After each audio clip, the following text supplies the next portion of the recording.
C'est le jour J, on y est, je suis dans la Manche aujourd'hui, Sainte-Mère-Église derrière moi, 19,44 km que je vais courir dans un parcours gorgé d'histoire qui retrace les traces du débarquement, beaucoup de traces là-dedans, mais vous allez voir, je suis un peu stressé forcément pour l'instant, il y a un peu de soleil, mais hier il a grêlé depuis ce matin, il vente, il pleut. Ça va être un vrai objectif. Je vous en avais parlé justement de cette remise au sport que je fais notamment avec Adidas depuis quelques temps suite à des sales blessures. Ceux qui ont vu le live annonce connaissent bien la cheville désormais. Eh bien écoutez, je vais déjà accueillir mon coach pour certains qui ne connaissent pas. Celui qui m'a aidé dans cette remise en forme, Johan. Johan qui donc toi du coup tu es capitaine de Adidas Runner Bastille. Ouais, c'est bien. Paris-Bastille, oui, sur Adidas Runner Paris-Bastille. Comment ça va? Tu te sens bien? Ouais. On est plutôt en forme là, j'espère. Ouais, t'es en forme? Ça, je suis pas mal, Il y a eu des petites douleurs, il y a eu un kiné récemment, mais tu connais. Gourcuff se passe bien aujourd'hui, il n'y a pas d'abandon possible. On va au bout de nous-mêmes, c'est l'objectif. Pour ceux qui justement savent pas trop, toi, marathon, c'est combien de temps? 2h37. Boum, il est là, le Johan, il m'a aidé justement toutes les semaines, on a fait des programmes. Vous étiez très nombreux aussi sur Adidas Running à venir dans la communauté, à participer, à lâcher vos kilomètres tous ensemble. Il y a du soleil, et tout. Si c'est comme ça tout le long, c'est la folie. C'est la folie de ouf. Parce qu'on nous a dit, il y a l'équipe technique qui est arrivée hier, ils ont dit que ça a grêlé. C'est la merde s'il grêle. S'il grêle avec des vents à 80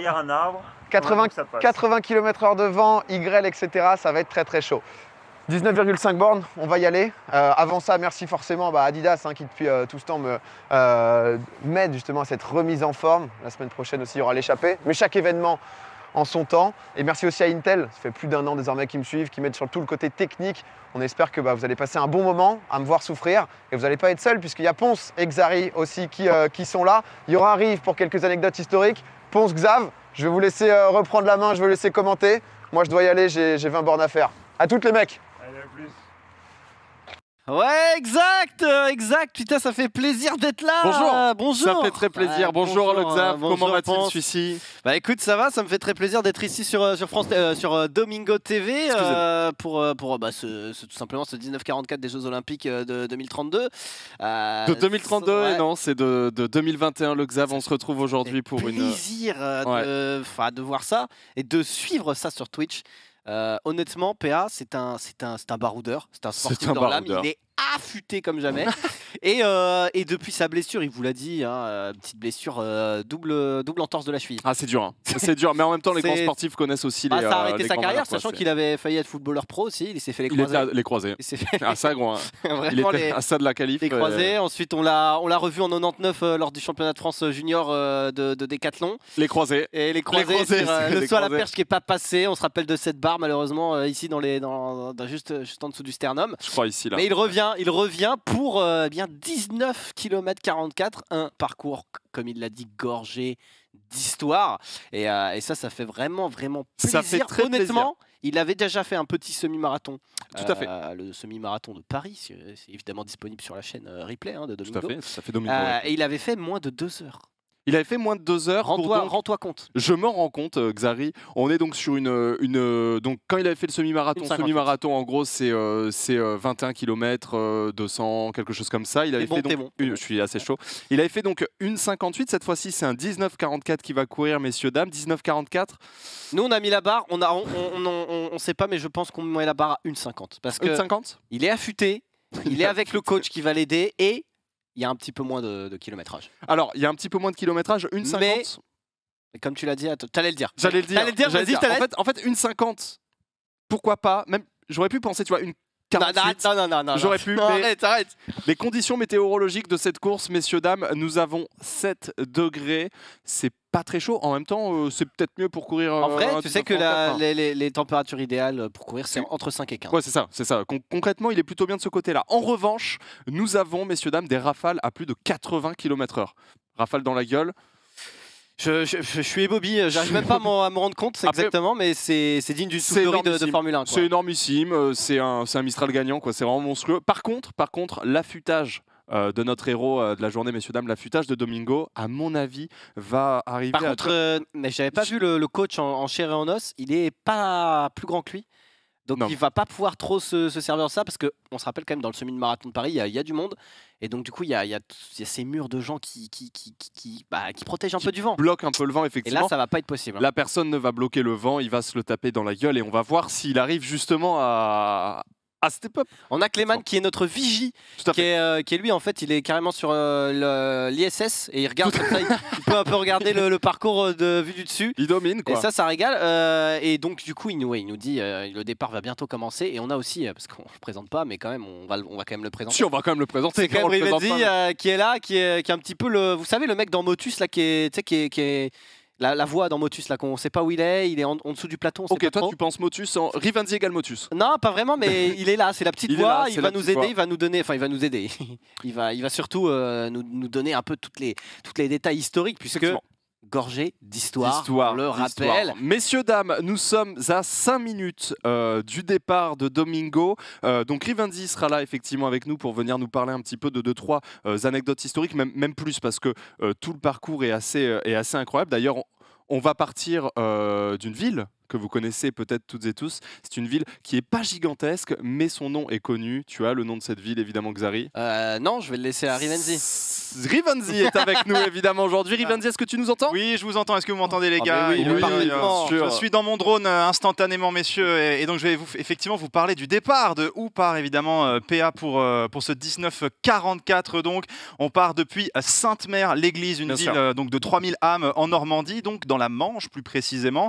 Et donc qui est connu aujourd'hui dans le monde entier, alors déjà par son église qui est classée monument historique depuis 1840, mais aussi, et puisque vous pouvez le distinguer juste en haut, pour son mannequin parachutiste accroché au toit de cette église. Alors il est là pour commémorer l'histoire de l'américain John Steele. Alors ce jeune parachutiste américain, largué dans la nuit du 5 au 6 décembre 1944 avec des milliers de ses camarades, s'était retrouvé dans la nuit normande accroché au toit de cette église et donc suspendu à la merci des Allemands. Il avait été même obligé de faire le mort pour ne pas se faire repérer pendant plusieurs heures, mais fut quand même à un moment donné récupéré et emprisonné par des soldats allemands avant même de s'évader.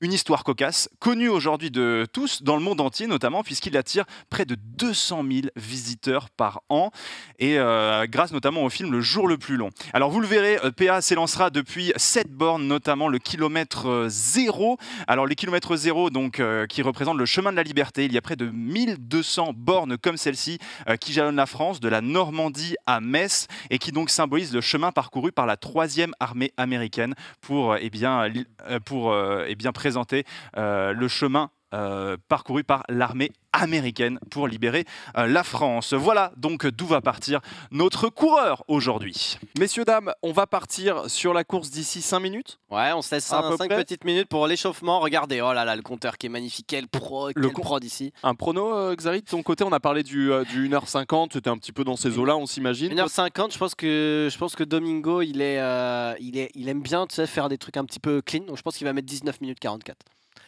19 minutes 44 pour le 19 km 44 de base. Je rigole. Non, bien allez, sûr. Une 49. Ok, propre. Une 49. Propre. S'il fait une 49, c'est pas mal. Honnêtement, une 49, moi, mon prono, ce sera... En fait, s'il n'y avait pas eu le vent, sans déconner, le vent... mais le vent, nous, on n'a pas encore l'info de... Voilà, le vent, 80 km/h, les rafales, ça peut faire très très mal. Je pense que sans vent du tout, je pense que j'aurais pu caler une 46 limite. Mais là, je vais opter pour une 50 et 47 secondes. Alors qu'on a notre coach FC Silmi évidemment, mais ici compétiteur avant tout qui est en train de s'échauffer, on nous dit directement. Oh là là, oh les petites montées de genoux. Effectivement, à 2 minutes 40 du départ, Domingo que vous voyez ici, sportif, affûté comme jamais. D'ailleurs, les belles chaussures qu'on peut gagner sur, les belles chaussettes sur Twitter, ça, très belles chaussettes aussi, très beau mollet aussi d'ailleurs, on peut voir. En vrai, tu sais qu'en vrai, il a quand même un physique un peu de coureur. Ah bah ouais, il a un physique de coureur, je suis assez d'accord, mais regarde, il y a des mollets, hein. Regarde, là-dessus.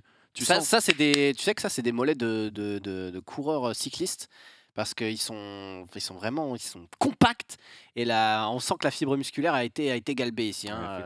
Effectivement, on a un sacré travailleur, comme vous pouvez voir avec son je pense qu'au bout d'un moment, en plus là, il est vraiment... là, je le sens bien. Alors, je sais pas si on a le droit de le dire. Peut-être que la régie me coupera instantanément, me dira ferme ta gueule. Mais je crois qu'il m'a... Ta gueule. Il m'a dit... Non, il m'avait dit qu'il en plus, il avait une petite douleur. Moi, j'en ai parlé avec lui. Il avait une petite douleur à la cuisse. Alors, c'est pour ça que la question, c'est est-ce qu'il va terminer la course? Parce que il est allé chez le kiné la veille. Qui lui a dit honnêtement, vous mettez votre vie en jeu. Et honnêtement, il a dit je le fais pour les viewers, pour le 1 million de followers d'ailleurs qu'on veut atteindre évidemment. Hein, Ah oui, la chaîne Twitch qui a quasiment 1 million de followers effectivement, la chaîne Twitch de Domingo. N'hésitez pas à suivre. Hein. Il me racontait quelque chose, on est à 1 minute 30 du départ messieurs dames, il me racontait que donc il a une douleur au niveau de... Ah là, tout le monde voit. Je peux pas vous le montrer, non mais voyez. Vas-y, mais lève-toi, fais. Il a une douleur exactement ici, vous voyez ce que je veux dire? C'est pas tout à fait non, pas tout à fait l'adducteur. Ce qui sert de jonction entre la cuisse et quasiment l'adducteur quoi. Enfin, tu vois ce que je veux dire par là. Et en fait, à tel point qu'il y a encore 2 semaines, quand il est allé courir, il courait 6, 7, 8 km. Et déjà, il n'arrivait plus à marcher, etc. Là, il a 19 km 44. Est-ce qu'il va les tenir avec cette douleur-là? Je pense que pour PL, le mental fait beaucoup de choses. C'est-à-dire que il serait tout seul en train de faire son petit footing, il aurait peut-être stoppé au bout de 2 bornes. Là, il sait que là, il y a plus de, je crois qu'on est 455 000 viewers ici qui sont derrière lui. Donc c'est quand même très important. Et mentalement, je pense qu'il va y arriver. Je pense que là, par contre, il va peut-être marcher avec des béquilles pendant quelques semaines. Après, avec les courbatures, mais bientôt. On arrive dans les 30 secondes juste avant le départ. Avant le départ, ça risque d'être... Honnêtement, le stress commence à monter même pour moi qui suis ici, tout simplement assis. Hein. Pareil, actuellement, je suis à 180 BPM. Je sais pas combien il est. On aura les BPM d'ailleurs. On aura les BPM. Qu'est-ce qu'on aura d'autre? Est-ce que tu sais? On aura les BPM, on aura la vitesse moyenne lycée et on aura évidemment le kilométrage. On va pas tarder à y aller, messieurs, dames. Attention, on est parti.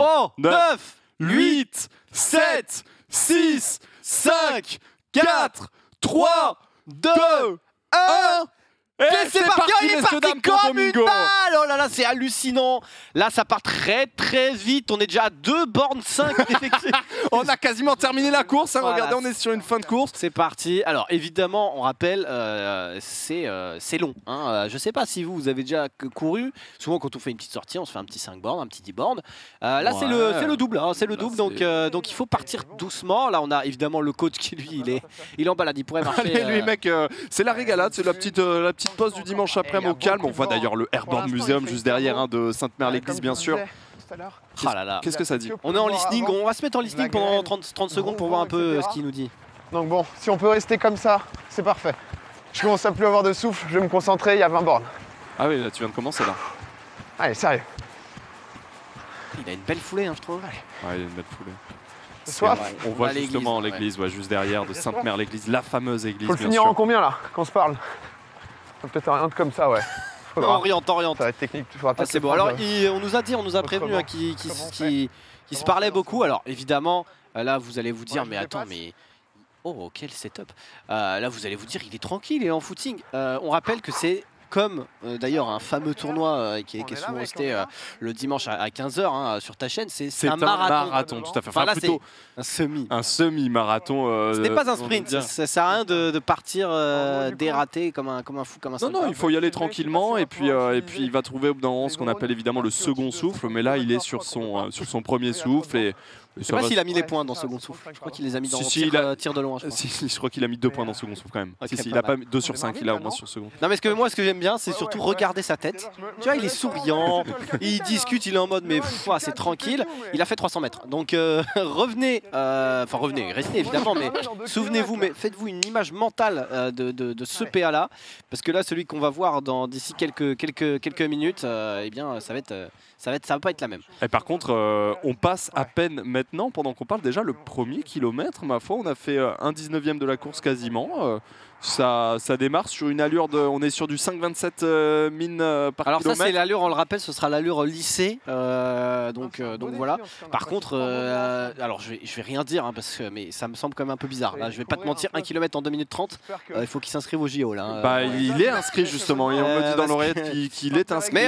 Mais tranquille, ce sera lycée, vous inquiétez pas. Il y a peut-être eu une petite coupure, je sais pas. Je disais ça en tant que ex-coureur avant de me faire les croisés, mais ouais. Il faut savoir que si vous courez, si vous faites moins de 3 minutes au kilomètre, vous pouvez déjà vous serrer la main. Bah, vous pouvez déjà vous serrer la main. Très fort. D'ailleurs, le 5,27 minutes par kilomètre, toi qui es un grand coureur, hein, le Xav bien sûr, en général, effectivement, en course, on va noter cette vitesse-là. On va parler donc le nombre de minutes qu'il nous faut pour faire 1 kilomètre. Ouais, on dit le temps au kilo. Le temps au kilo, temps au kilo, exactement. Donc là, on voit donc 5 minutes 27 pour faire 1 kilomètre. Est-ce que tu arrives à nous convertir ça de tête, étant donné qu'il est assez chaud? On est dans les 11 km/h, on est pas si mal. Ce qui est pas mal aussi, c'est de remettre ça sur 10 km, qui est un petit peu une distance pas phare, mais qui est assez facile. Tu vois, donc tu te dis que si tu fais du 5 minutes au kilo, bah, tu fais 50 minutes au 10 bornes. C'est ça. Ce qui est déjà correct. Hein, c'est correct. Très correct.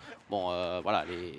Il faut vomir sur le terrain. Ouais, il y a un petit problème à l'origine, mais vous inquiétez pas, on avait vu ça, il n'y a aucun souci, ça va revenir, vous inquiétez pas, on est bien et surtout PA est pas mal, regardez-moi ça. Regardez-moi cette foulée, c'est propre. En vrai c'est quand même agréable, je trouve, pendant le confinement, le semi-confinement, de courir parce qu'il y a moins de monde. Bon, la voiture derrière elle est un peu...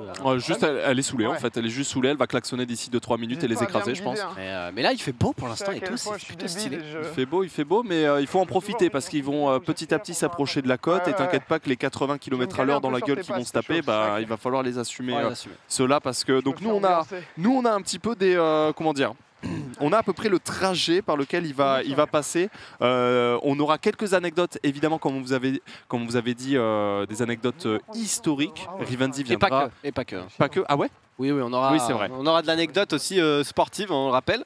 Et il y aura, je crois, un moment, il y a Usain Bolt, je crois, qui passera dans les studs. Qui va taper la balle. Maintenant, il joue au foot, donc il va passer dans les studs. Non, mais en vrai, ça fait ultra plaisir. Autre truc aussi qu'on n'a pas dit, mais évidemment, dans le chat, pour mettre un maximum de soutien, il y a une nouvelle emote qui a... Ah oui, exactement, pour ce live, c'est le Domingo KM. Domingo KM, ce qui veut dire... Kilomètre. C'est assez chaud. À chaque kilomètre, on veut un mur de Domingo KM. Ceux qui ne sont pas beaux, bah, abonnez-vous. Ceux qui sont vraiment pas beaux, et ben, mettez des emotes du fast. Voilà, c'est très bien. C'est très bien. Mais ouais, effectivement, la petite emote KM qui représente la borne, je pense qu'on pourra l'utiliser évidemment à chaque passage de borne. Il y en aura au moins 19, en tout cas s'il le termine. Ce sera fait, j'espère. En tout cas, soyez chaud pour l'encourager parce que c'est surtout ça qui le motive. Et là, on va passer le premier kilo. Attention. Ah, c'est là le premier kilomètre. Voilà, ce qui semble effectivement, voilà, en 5 minutes 20 quelques. Dans l'allure. Effectivement, vous avez raconté absolument n'importe quoi, mais vous suivez et ça nous rassure. Et effectivement, là, on passe le premier kilomètre à l'instant même, je pense. Hein, s'il est à 5,27 minutes par kilomètre, c'est ça. C'est la boîte aux lettres qu'on vient de voir, qui était vraiment le point de départ. Les panneaux solaires magnifiques ici qu'on voit en T. Très belle utilisation du panneau solaire en Normandie. En Normandie, c'est pas forcément le meilleur. Non, mais il utilise très peu d'électricité. C'est vraiment très peu. Il est au chauffage au gaz principalement. Donc c'est d'ailleurs pour ça qu'il n'y a aucun problème. On voit le vent sur les arbres ici. Regardez ces arbres qui sont malheureusement pas au bon endroit. Ces arbres, c'est dommage. Mais ouais, ça se tape un sacré vent. C'est beau. Est-ce qu'on passerait pas en petit listening après le premier kilomètre pour voir un petit peu? C'est magnifique. Attends, juste le petit drapeau derrière. Est-ce que tu saurais dire? Là, j'ai l'impression que c'est l'URSS. Non, c'est le camembert cœur de lion. Ouais, c'est vrai. Non, c'est pas vrai. C'est vrai que c'est deux petits lions sur fond rouge. Et on quitte Sainte-Mère-l'Église. On quitte justement sur la D17 évidemment en Normandie, cette D17 qu'on a passé de nombreuses fois pour les repérages de cette course d'ailleurs. Sur GeoGuessr aussi qui fait du point, Sainte-Mère-l'Église. Sainte-Mère-l'Église, ça fait du point. On peut passer en listening. On passe en listening pour voir un petit peu après le premier kilo ce qui se passe. Ah bah il se dit rien du tout. Attends. Parce qu'ensuite s'il pleut ou autre, on va passer de très chaud à très froid, non? Non, là, s'il se met à pleuvoir dans 2-3 km, t'auras chaud qu'il arrive. Hein. Parce que comme ça coupe le vent, c'est un...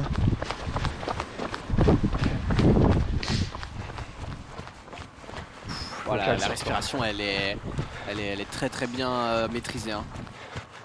Regardez-moi ça. Et ça se remet au sport, ça fait plaisir en tout cas. Parce qu'il est dans un projet long terme. On rappelle aussi qu'il a évidemment annoncé l'échappée, qui sera une course avec des gens pour l'instant dont on ignore le nom. D'ailleurs, on sait quand est-ce que ce sera annoncé un peu mieux l'échappée? On le sait, ouais. On le sait, ce sera probablement aujourd'hui si on passe le million de followers. Ok. Donc normalement à la fin de ce live, on aura des informations sur l'échappée. S'il y a 1 million de followers. S'il y a 1 million de followers sur la chaîne. Ok, on aura des news sur l'échappée, donc l'émission que propose Domingo dimanche prochain, je crois. Exactement. Mais on en saura plus en fin d'émission si on dépasse effectivement le million de followers. S'il fait comme ça. Ah oui, mais vas-y, on nous dit que notre vigie, l'œil du faucon comme on l'appelle, un petit point sur le parcours maintenant qu'on est sorti de la ville. Eh bien, on va voir un petit peu, vous allez voir un petit peu comme au Tour de France, si j'ose dire, le programme de l'étape. Voilà, donc c'est plutôt stylé, avec les petits points historiques dont Rivenzi nous parlera tout au long de cette épopée. Bien sûr, on voit des noms d'ailleurs qu'on connaît, c'est une véritable marche historique, hein, le 1944, c'est d'ailleurs pour ça que ça porte ce nom-là. Et en plus de ça, ce sont des paysages normands qui sont absolument magnifiques. On va faire un petit peu honneur à la Normandie avec 2-3 anecdotes croustillantes de cette région qui, ma foi, marque l'histoire de la France et puis marque le paysage de la France, bien sûr. On a quitté Sainte-Mère-l'Église, et Sainte-Mère-Église, pardon, excusez-moi, il n'y a pas de L. Souvent je dis le L, mais... excusez-moi, c'est une erreur. Tu veux trop bien faire. Je veux trop bien faire. Le mieux est l'ennemi du bien, mais t'es bon. Ah, je te remercie. Excellent. Je te remercie. On est donc entre le premier et le deuxième kilomètre. Où est-ce qu'on arrivera vers le troisième, quatrième kilomètre? Je crois que c'est une ville assez particulière, on en parlera. C'est une ville d'ailleurs. C'est Buzzville. Bien sûr, la ville du Buzz, Buzzville au plein, je crois que c'est. Buzzville au plein, ouais. Une toute petite ville de la Normandie, on en parlera mieux un petit peu tout à l'heure quand on arrivera dessus. Mais je crois qu'on peut passer directement en listening parce qu'ils se disent rien du tout. Donc on va continuer à discuter. Non, tranquille. On voit le coach quand même qui est facile et c'est ça. Et là j'ai l'impression quand même que la foulée, tu vois, elle devient un petit peu plus aérienne. Là ici il prend ses marques, il est un petit peu en échauffement. C'est plus aérien. Et là on entend le souffle en double, en double expiration. J'entends pas du tout le fou. J'ose pas le dire, mais je crois qu'on est bientôt à 10%.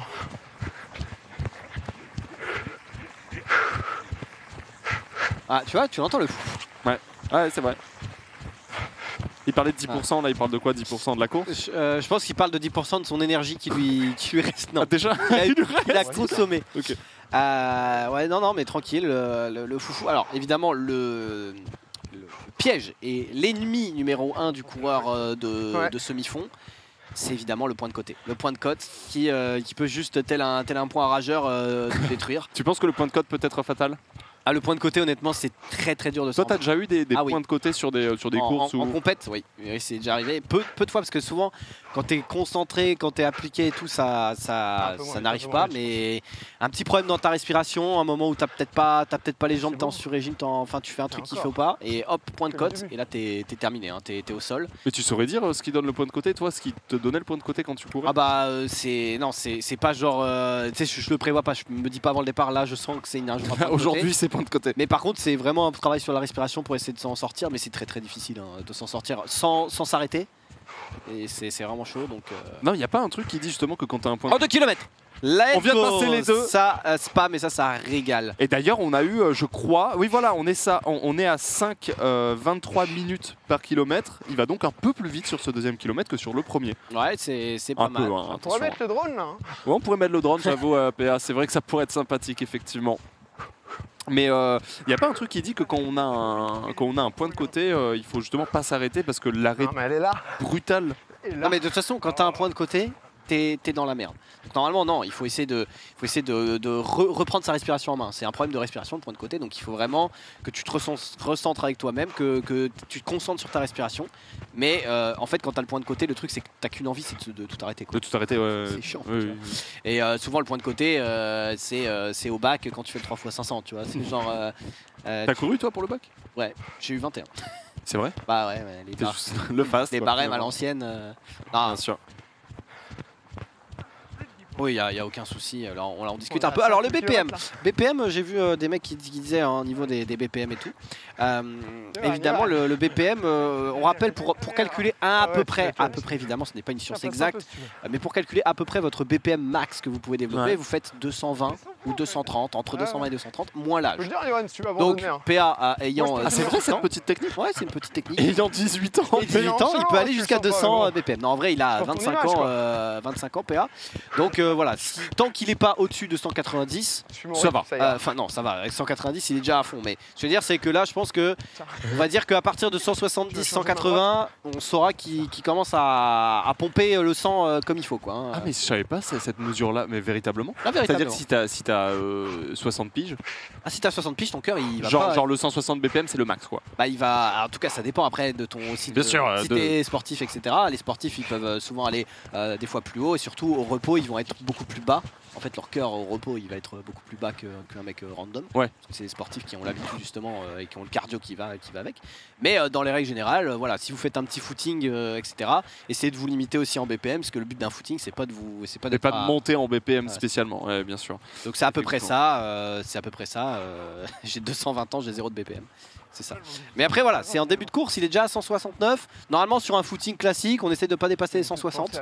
Mais là c'est quand même jour de compète, on rappelle. Et puis il a sa blessure, il est là. Et de toute façon il a le coach qui va aussi le calmer quand il faudra. D'ailleurs l'allure que vous voyez, donc le nombre de minutes qu'il faut pour faire 1 km, ici on est à 5 minutes 20 pour faire 1 km. Vous voyez que l'allure descend petit à petit. Alors cette allure qui est sur votre écran là, c'est l'allure moyenne de toute la course. Voilà. C'est-à-dire que plus on va avancer dans la course, moins ça va fluctuer forcément parce qu'on aura avancé dans la course. Et donc là, comme vous pouvez le voir, on était tout à l'heure à 5,28 minutes par kilomètre. Là, on est à 5,20, c'est-à-dire qu'il court quand même vraiment plus vite. Sur ce, il a entamé le 3e kilomètre. Sur ce 3e kilomètre, il court vraiment plus vite qu'au début, quoi. Et il me régale. Pour filmer. Tu les as vraiment, tu vois. Oh, ces chaussettes, elles me... Faire des petits chills. Le regard est directement happé, quoi. Des belles chaussettes, hein, effectivement. Peut-être des chaussettes exprès pour justement se faire voir la nuit, peut-être. Ah, phosphorescente. Je sais pas. Ah, probablement. Peut-être. Mais... Du coup, on en regarde un peu tout ça. Ouais, on va arriver à Buzzville dans quelques centaines de mètres et on va vous en parler quand on y sera. Pendant ce temps-là, captez bien le 3e kilomètre qui est synonyme, monsieur le prof de maths, de... De quoi tu veux parler? C'est à peu près un 7e du parcours. Quoi. Ah ok, je sais pas ce que tu voulais dire. Il casse les couilles, je sais pas de quoi il parle. Qui représente quoi du coup? 3 km, donc ça représente un petit Avignon-le-Pontet quoi, en termes de distance pure. Ouais. En termes de distance pure. Exact, ouais, c'est pas mal dit, ouais. Donc voilà, qu'est-ce qu'il aurait kiffé? Un gros semi, tu sais, avec des gens et tout, comme j'avais fait, pour le côté compète et tout. Mais là, honnêtement, pleine nature, côté historique. Pouvoir montrer de beaux paysages, des lieux importants. Ça régale. Ah, c'est un beau moment, Combien. C'est un beau moment. J'aime bien parce qu'il s'est dit coach, finis ma phrase parce que là, j'ai besoin de respirer, mon pote. Juste. Donc, on se régale. Arrêter de parler de mon côté. On se régale, mais ouais, c'est. Ah, c'est un grand moment, la PA qui commence à trouver son souffle. 3 km. Par contre, là aussi, on a un petit signe il s'emploie quand même un petit peu, il regarde sa montre. Ouais, quand t'es bien, tu regardes pas ta montre. Bien sûr. Enfin, évidemment, tu regardes pour des fois, mais là, il la regarde vraiment toutes les 15 secondes. C'est comme au collège, quand ton cours d'histoire, il est pas en train de passer vite et que tu regardes ta montre en permanence. Bon, maintenant, les montres, elles envoient des SMS, donc c'est peut-être pour d'autres choses. Mais n'empêche que les heures de cours, c'était quand même les heures les plus longues ever. Ça dépend du cours. Ah, mais il y avait vraiment des fois où je regardais l'heure, je pensais que c'était limite la fin, il était 17 quoi. Genre vraiment, il y a c'est vrai que on parlera un petit peu plus tard, mais j'avais un prof qu'on appelait le détracteur qui aspirait mon âme et le temps, hein, je pense. C'était assez beau. On arrive à 3 km. Et c'est bon, on a le spam d'emote, ça régale. Ça régale, je crois que le système a été compris par le système a été compris, sachant qu'on prendra quelqu'un au pif dans le chat qui a spammé cet emote et il gagnera notre reconnaissance. exact, on fera un tirage au sort pour savoir qui gagne la reconnaissance. Qui est le plus reconnaissant, ouais. Effectivement. Ça sera magnifique. Et vous pouvez le voir au niveau de l'allure moyenne, encore une fois, qui continue à baisser. C'est-à-dire qu'en fait, depuis le début de la course, Domingo court de plus en plus vite, en fait, littéralement, et il est de... Aïe. Oh, la douleur dont on avait parlé. Ah, j'en parlais tout à l'heure, hein, justement. Peut-être. Oh non. Aïe, Domingo, est-ce qu'il va pouvoir le faire? Ça va pas mal dépendre de... on nous dit à la régie que c'est les derniers instants. C'est terminé, c'est une fin de live. On va aller hoster une autre chaîne. Il y a une course là de chevaux. Ah, il y avait des petits canards. C'est très beau, on en parlera d'ailleurs en Normandie, terre de chevaux. Mais là on va parler un peu de Buzzville au plein. Buzzville au plein, Buzzville, alors c'est marqué, hein, c'est marqué dans mes petites fiches, rien à voir avec le film de Michael Youn, La Buzz, bien sûr. Tu l'as vu La Buzz? La Buzz, évidemment. Tu sais que je n'ai pas vu La Buzz, mais par contre je connais Alphonse Brown. La puissance du port du Havre. Exact, ça je le connais, mais je n'ai jamais regardé La Buzz. Du Calvados pour les braves. Exact, c'est exact, bien sûr. Donc c'est aussi la culture de la betterave. Exactement. Petite dernière. T'en as plus là. Attends. Hey cousine, je suis une sex machine. Ramène tes copines, je leur casse le jean. Merci. Putain, mais mec, tu le mettais en replay. C'était l'hymne. C'était littéralement l'hymne de nos campagnes. Bien sûr. Un petit peu moins, évidemment, un petit peu moins drôle, hein, mais Buzzville, hein, au lieu du débarquement, voilà, à la veille du débarquement, mec, l'avion du mec. Oh, il y a l'image de Buzzville. Buzzville, sublime. Buzzville au plein sur la D17 encore une fois. C'est magnifique. Hein. Alors, il y a eu, ouais, donc là, PA est en train de longer un champ où il y a un avion qui s'est écrasé, mon ami. Ouais. Alors, et il y a eu des membres d'équipage qui sont morts, 5 membres d'équipage tués, 18 parachutistes. C'est quand même, voilà, c'est pas et c'est un tout petit village. En fait, c'est un tout petit village, effectivement, je crois qu'il y a une quarantaine d'habitants. Et pour l'anecdote, il n'y a pas de monument aux morts. De monument aux morts, effectivement, parce que il n'y a pas eu de mort qui venaient d'ici pendant la guerre. Donc il n'y a pas de monument pour commémorer les morts. Personne n'est mort pendant la guerre qui habitait là. Par contre, il y a eu ce fameux crash d'avion, effectivement. C'est un problème avec le feu a duré 3 jours. Ouais, c'est ça. Il y a eu 3 jours de... 3 jours. En même temps, il y avait autre chose à faire que d'éteindre ce petit feu, je pense. Pendant la guerre. Regardez, on voit les petits bâtiments. Voilà, il y a la mairie qui est toute petite. La mairie qui fait la taille de la cabane de jardin de Zerator. Elle est plus grande que mon appart, je crois. Hein. Oh, il y a moyen, oui, il y a moyen. C'est le numéro 15, hein, effectivement, de la D17, comme vous pouvez le voir. Mairie. En vrai... Oh, elle est trop mignonne. Ouais, il a vraiment la petite maison de Minecraft, tu sais, 2 carrés sur 2 carrés. C'est genre un PA qui passe à côté de l'église, on le voit, qui va arriver sur la petite mairie. Moi, en vrai, genre, est-ce que c'est pas... Genre un petit, tu sais, je me dis, est-ce que ce serait pas kiffant de vivre dans un petit village comme ça? Ah bah mec, on est 40-45 et genre tout le monde se connaît, on est juste... regarde, on voit la mairie derrière. Oh la petite mairie. Bah si justement, moi c'est un truc, c'est ce à quoi j'aspire un petit peu, j'avoue. on a des temps à faire hein. Qu'est-ce qu'il raconte? Il parle à qui? Ouais, il est en mode vous followez pas la chaîne là les gars, on n'est pas 1 million. Je l'ai entendu. Il a pas du tout dit ça. Je crois qu'il a dit ça. Non, en vrai, ce serait insane. Non, pas que des streamers, juste pas forcément des gens que tu connais de base, mais petit village. Évidemment, t'es maire, donc t'es un peu le boss. Évidemment, t'es maire. Évidemment. Après, si t'es maire, t'inquiète, ça me va, je serais adjoint. Non, mais honnêtement, ça doit être cool d'être maire d'une toute petite ville comme ça, où au final, c'est vraiment s'occuper d'un tout petit espace avec plein de gens qui sont vraiment. Royal au bar. Bon, bah là, le budget de l'année, 200 €. On fait quoi avec les gars? 220 balles, un pastis. Un pastis chacun et 220 balles, quoi. Et tout ce qui est vote et tout, ça va tellement vite. 37 bulletins. C'est régal. En 2 minutes, tu sais qui. C'est plus régal. Bien sûr. C'est une régalade. Bah, Buzzville, messieurs, dames. Buzzville sur quoi? Buzzville au plein. Buzzville au plein, et nous on fera peut-être que dans 20 ans on vivra à Pomponville. Hein. Non mais non, je vais pas faire une ville qui a mon nom, mais non mais je sais pas. Pomponville. C'est à chier. Non, pas Pomponville. Non mais on verra. Ou une ville qui a le nom d'un sponsor, Adidasville. Bah aujourd'hui notre budget de la ville est sponsorisé par Adidas. On a 2 M. On a 2 M. On a 2 ronds-points à faire, c'est parfait, c'est le budget. Donc ce qu'on va faire, c'est qu'on va faire une petite école. La Adidas City. La Adidas City, non, ce serait pas mal. 4e kilomètre, attention, préparez vos emotes, ça va vite en vrai. Franchement, ça va vite. Par contre, 177 BPM, il monte. Hein. Il monte petit à petit. Il faut savoir qu'à ce moment-là, pour comparer, Johan, donc le coach, est à 110 ppm. Donc lui, c'est une. De toute façon, ça se voit. Le coach, en fait. Il en a rien à foutre. Non, c'est pas qu'il en a rien à foutre, c'est que ça se voit qu'il est vraiment tellement tranquille. Là, il est en échauffement. Ouais. Ça, c'est vraiment l'allure de son échauffement. 110 BPM, c'est à peu près les BPM que j'ai quand je monte les escaliers du métro. Donc, ouais, il est. En vrai, 110 BPM, ça monte très. Ouais, ça monte assez vite. Oui, ça monte vite. Ouais. Donc, ça veut dire que lui, il est à 110 BPM en courant en mode normal. C'est un véritable coureur. C'est un crack. Mais d'ailleurs, 110 ppm. En fait, quand tu es au repos et que tu es un gros sportif, tu as un BPM plus faible. Ouais. Parce que du coup, en fait, en gros, tu peux descendre plus bas et monter plus haut.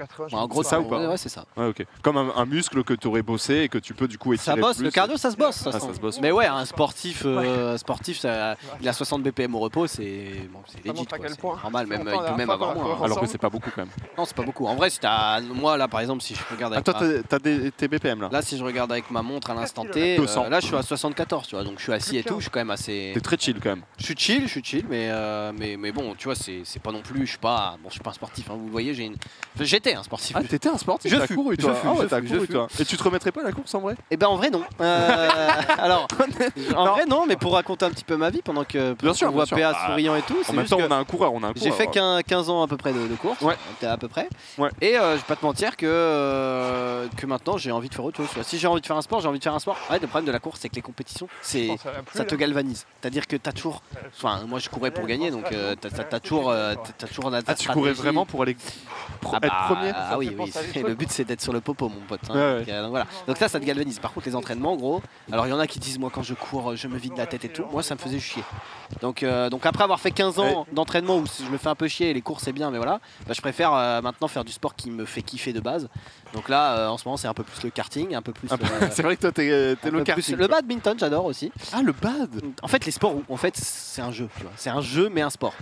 Genre, pour moi, la course, c'est pas un jeu. Il y a du jeu stratégique dans la course. Mais tu vois, j'ai pu m'amuser en tapant dans une balle, même si je suis à chier au foot. Oui, c'est plus drôle. Je comprends. Un truc qui m'amuse un petit peu plus. Bien sûr. Mais attends, mais toi qui es un grand fan évidemment de reportages, etc., tu crois pas que tu pourrais t'écouter des podcasts ou regarder des reportages en courant, justement? Ce serait stylé. Tu te mets un petit truc et boum, et t'es parti. Juste, en fait, c'est un petit peu comme si j'avais mangé pendant 15 ans des œufs à la coque, j'en ai un peu marre. Ouais, ça t'a saoulé. C'est-à-dire qu'en fait, le problème, il y a un autre problème aussi, c'est que j'ai préparé le marathon qu'on devait faire feu. Le marathon 2020. Ah oui, t'allais le faire le marathon toi? En fait, je devais faire une préparation. Enfin, je faisais une préparation. En vrai, j'avais quand même un coach et tout. Je voulais quand même finir, tu vois, parce que j'avais une mini répute à tenir. Et le problème, c'est que quand t'as l'habitude de courir à 14-15 km/h et que tu cours à 7 km/h, en fait, ton corps, il se dit, mais attends, mais j'ai déjà fait ça. Ah, PA dit des trucs intéressants, je vais faire ma gueule. Pour ça que je fais ça aussi, parce que. Oh, le vent qui se lève. Tranquille, on entend. Parce que ça me force à avoir un objectif et donc à aller au bout, quoi. Mais un plaisir de te rencontrer, mec. Ça fait 3 mois maintenant. Bon. Ah, moi je me vois, ça a bien matché entre nous. De fou. Et c'est peut-être que le début. Le début d'une histoire. Parce que je l'annonce tout de suite. En décembre, ça sera 180 kilos. Iron Man. En vrai, un triathlon. J'arrête de faire le con là, je me crame. Par contre, sur 80 km, je serais pas là avec pour courir. 5 km. En tout cas, il a envie de se confier dans l'effort. Il a envie de se confier dans l'effort. On arrive effectivement. Après, il faut qu'il fasse gaffe parce que plus il parler, c'est pas. Non, c'est pas recommandé, évidemment. Après, on est en stream et tout, mais on est là aussi pour un peu stopper la bête, alors qu'on voit du bon justement de la merde de cheval, et on reviendra sur cet élément important de la région normande. Le cheval, pour ou contre, t'aimes bien? Pour ou contre le cheval? Non mais genre t'aimes bien l'équitation? J'ai fait du horseball. Alors le polo? Attends, juste j'écoute ce qu'ils disent. Ouais, en gros, il lui dit de fermer sa gueule quand même, donc ça me semble assez legit, effectivement. Le horseball, c'est un peu, c'est une espèce de basket, mais t'es sur des chevaux. Trop bien. Ouais, enfin moi c'était des poneys, j'étais tout petit. Mais c'est trop bien. Et j'ai fait ça jusqu'à mes 12 ans, ouais. T'as fait ça pendant plusieurs années? J'ai fait ça pendant 3 ans à peu près, ouais. C'était trop stylé. Ouais, on fait des matchs et tout, et c'était trop bien. C'était trop bien. Pourquoi t'as stoppé? J'ai stoppé parce que j'ai été dispensé de sport pendant 10 ans, tu sais. Ah oui. Ah oui. Ah oui, de mes 12 ans, mes 22 ans. Pas le droit de faire du sport. Yes. En tout cas, c'est. Mais c'est très stylé. Et du coup, le cheval, effectivement, donc la région normande qui est une région connue pour cette comment dire, cette activité équestre, mais de manière générale, en fait, il y a énormément d'éleveurs, il y a énormément d'entreprises qui font partie du domaine équestre, etc. On en reparlera plus tard. Mais en gros, on s'en rend peut-être pas compte, mais la Normandie, c'est vraiment les chevaux. À l'instar de la Camargue, chevaux quoi. Je pense que Normandie, c'est même plus.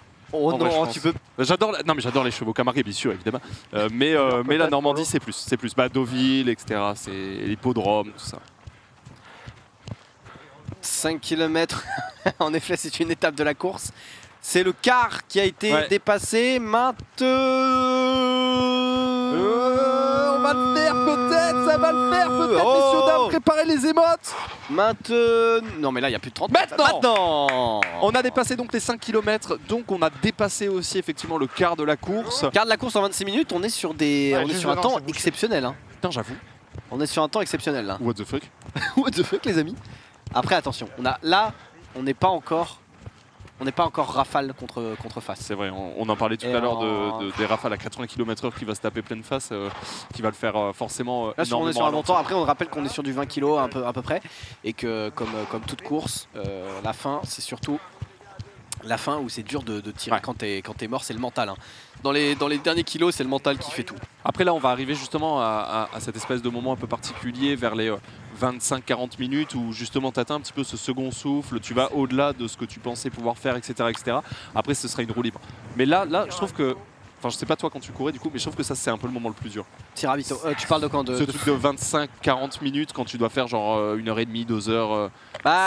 En fait, c'est plus en termes de kilométrage souvent où t'as un petit peu le mur.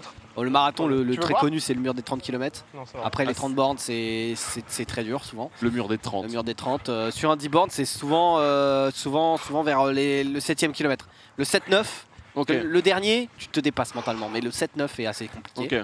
Et après, moi c'est pour ça que je préférais les cross-cours perso. Je suis plus dans les 5 bornes et moins, les cross-country. Non, le cross c'est vraiment stylé. C'est quoi en gros, c'est plus rapide quoi? En gros, cross-country c'est vraiment c'est une saison de course hors stade, dont on appelle ça. C'est automne-hiver, donc c'est vraiment spécial. Et tu sais, c'est dans des chemins, il y a de la boue, il y a des. Ah oui, d'accord, un peu trail. Bah, c'est cross-country, je peux pas le dire autrement, c'est difficile. C'est un peu comme cyclocross, mais avec à pied quoi. Okay. Et souvent il y a les championnats, Bourgogne, championnat de France, etc. Ah oui, Dijonais bien sûr. Et c'est toujours stylé parce que c'est des courses à rebondissement. Des fois, il y a des gens qui perdent leurs chaussures dans la boue. Tu glisses dans la boue. Il y a de la boue, c'est très dur, les mollets prennent très cher. Et tu faisais ça? Ouais, c'était mon quotidien. T'as des photos un peu de ça, on peut les mater? J'ai des photos, mais on va pas les mater. Okay, parce que là, on est quand même recentré sur PA. Qui a dépassé les 180 BPM, il est à 182. Ça commence à faire beaucoup. Là, il est à 2 doigts de la mort en fait. Non. Alors on rappelle évidemment, tu peux tenir à 180. Oui, non, bien sûr, évidemment. Après, vous avez tous fait, je suppose, vous qui êtes passés à l'école, peut-être en France ou en Belgique ou en Suisse, le fameux test de la VMA qu'on faisait à l'époque, non? Je sais pas si c'était quoi déjà ce test? VMA, donc vitesse maximale aérobie, si je ne dis pas de bêtises. Ok. En gros, tu sais, c'est souvent tu as un plot. Et t'as un plot sur un stade et tu dois faire en 30 secondes, tu dois aller à un autre plot. Puis après tu dois revenir et à chaque fois le plot s'écarte. Ça c'est hardcore. Et en gros le but c'est d'aller le plus loin possible à chaque fois. Et donc c'est un BR quoi. C'est vraiment à chaque fois il y a des mecs de ta classe qui sont nuls entre guillemets qui perdent vite. Et puis les derniers ils font le plus loin possible quoi. Et genre tant que tu t'arrêtes pas on continue à calculer. Bah en fait c'est ça. Et le but c'est que c'est un départ contre toi-même. T'es en mode putain je peux gratter peut-être le truc de VMA supplémentaire et tout. Mais la VMA c'est un test qui est assez complexe. Hein. Messieurs, dames, merci pour ces compléments d'information, notamment sur le VMA, bien sûr. Messieurs, dames, là, sur la droite de Johan et PA, vous avez le haras de Dotteville. Effectivement, comme on disait tout à l'heure, on est vraiment dans une région où le domaine équestre est très développé. On a 6400 entreprises qui font partie du domaine équestre. Ça fait plus de 20 000 emplois dans la Normandie quand même, les chevaux, etc. On a quasiment 5000 éleveurs. Et là, vous avez donc sur la droite de Johan et PA le haras de Dotteville, messieurs, dames. Moi, je savais pas du tout que la Normandie était connue pour ses chevaux, tu vois. Je l'ai découvert en préparant cette émission, ça fait 2-3 semaines que je suis sur la prépa de l'émission. Et je l'ai découvert en lisant... Je connais très peu la Normandie, mais j'adore le camembert. Pareil, grand fan de camembert. Moi, mon père est d'origine normande. Ah ouais. Et il m'a... Et le trou normand, tu aimes bien? Tu veux dire l'énorme verre d'alcool que tu bois entre le dessert et le... Je crois que c'est... Ouais, c'est ça. Ouais. Moi, je faisais un truc avec mes potes à l'époque, ça s'appelait le trou afghan, mais c'est autre chose. Oula. Ouais, c'est autre chose. Ouais. Non, tranquille, ça reste entre nous, bien évidemment. Qu'est-ce que je veux dire? Ouais, on trouve un nombre impressionnant de haras, en fait, de manière générale, dans le... De haras. Ah, ça dépend. Dans le sud, on dit moins, tu vois. Ah ouais, c'est vrai. C'est comme vous voulez. Non, mais c'est comme tu... On dira, ok. Non mais tranquille, du sud, toi tu dis moi, c'est un le droit de dire haras. Non, c'est... Horace. La Horace. Non, le haras, bien sûr, tout à fait. Il y a 43 hippodromes pour les courses dans toute la région, ce qui fait de la Normandie la région qui a le plus d'hippodromes de France. Et ben voilà. Ça fait plaisir. C'est le fact, c'est cadeau, c'est moi qui offre ici. En septembre 2019, petit fact, c'est moi qui offre. En septembre 2019, c'est un cheval élevé pas très loin d'ici qui a été vendu 2,5 millions d'euros à des investisseurs britanniques, un record monumental. Ces ventes se déroulent d'ailleurs à Deauville tous les ans. Cette année, bon, forcément, ça a été impacté par le Covid, hein, donc un peu moins de choses. Mais voilà, un cheval qui s'est vendu à 2,5 millions d'euros à des investisseurs britanniques. Pas mal. C'est le 6e kilo? C'est 6ème kilo en déjà, direct. Tiens, ça va vite, trace. Oh, ça trace. Hein. J'avais prévu de rester 3-4 heures, mais au final, c'est fini dans 10 minutes, quoi. Hein. Il est juste très chaud. Et lui, très chaud, effectivement, on compte sur vous pour spammer voilà, 6 les modes maintenant. kilomètres. Les 6 km qui ont été atteints, magnifique, le joueur. Magnifique, et on est à 180 ppm. Oh là, le crachat du coureur. Celui-là, il fait toujours plaisir, le bon crachat plein de glaire, là. Celui-là, il fait plaisir à expulser. Ouais. Il commence à... Alors, il y a des signes aussi hein, chez les coureurs, quand tu vois qu'ils fatiguent, ça dodeline plus. Ça fait des mouvements un peu parasites qui servent à rien. Genre là genre exactement ça. Ça essaye de trouver une position, c'est un peu comme quand t'es dans ton lit plus confortable. Ouais, c'est ça. Tu bouges alors qu'en fait t'es bien, mais tu bouges parce que tu penses que t'es mal. C'est genre, il y a les mouvements parasites, tu dodelines un peu de la tête. Il y en a vraiment, il y a des couches chez des coureurs, vraiment ça se voit de ouf. Quand ils se forcent entre guillemets à bien courir et dès qu'ils sont crevés, ils partent dans tous les sens, la tête qui est sur le côté et tout. Donc là on le voit, la respiration, il parle plus trop. Et on voit qu'il va commencer à être un peu dans le mal et qu'on est que malheureusement on n'est même pas au tiers encore hein, donc, On n'est même pas au tiers non, mais après on est quand même dans ce moment, je trouve, enfin perso je trouve difficile dans la course où tu te dis j'ai quand même fait une bonne partie, je suis déjà bien fatigué, mais en fait rien n'est fait, tout reste à faire et quasi un tiers là, c'est à 6,5.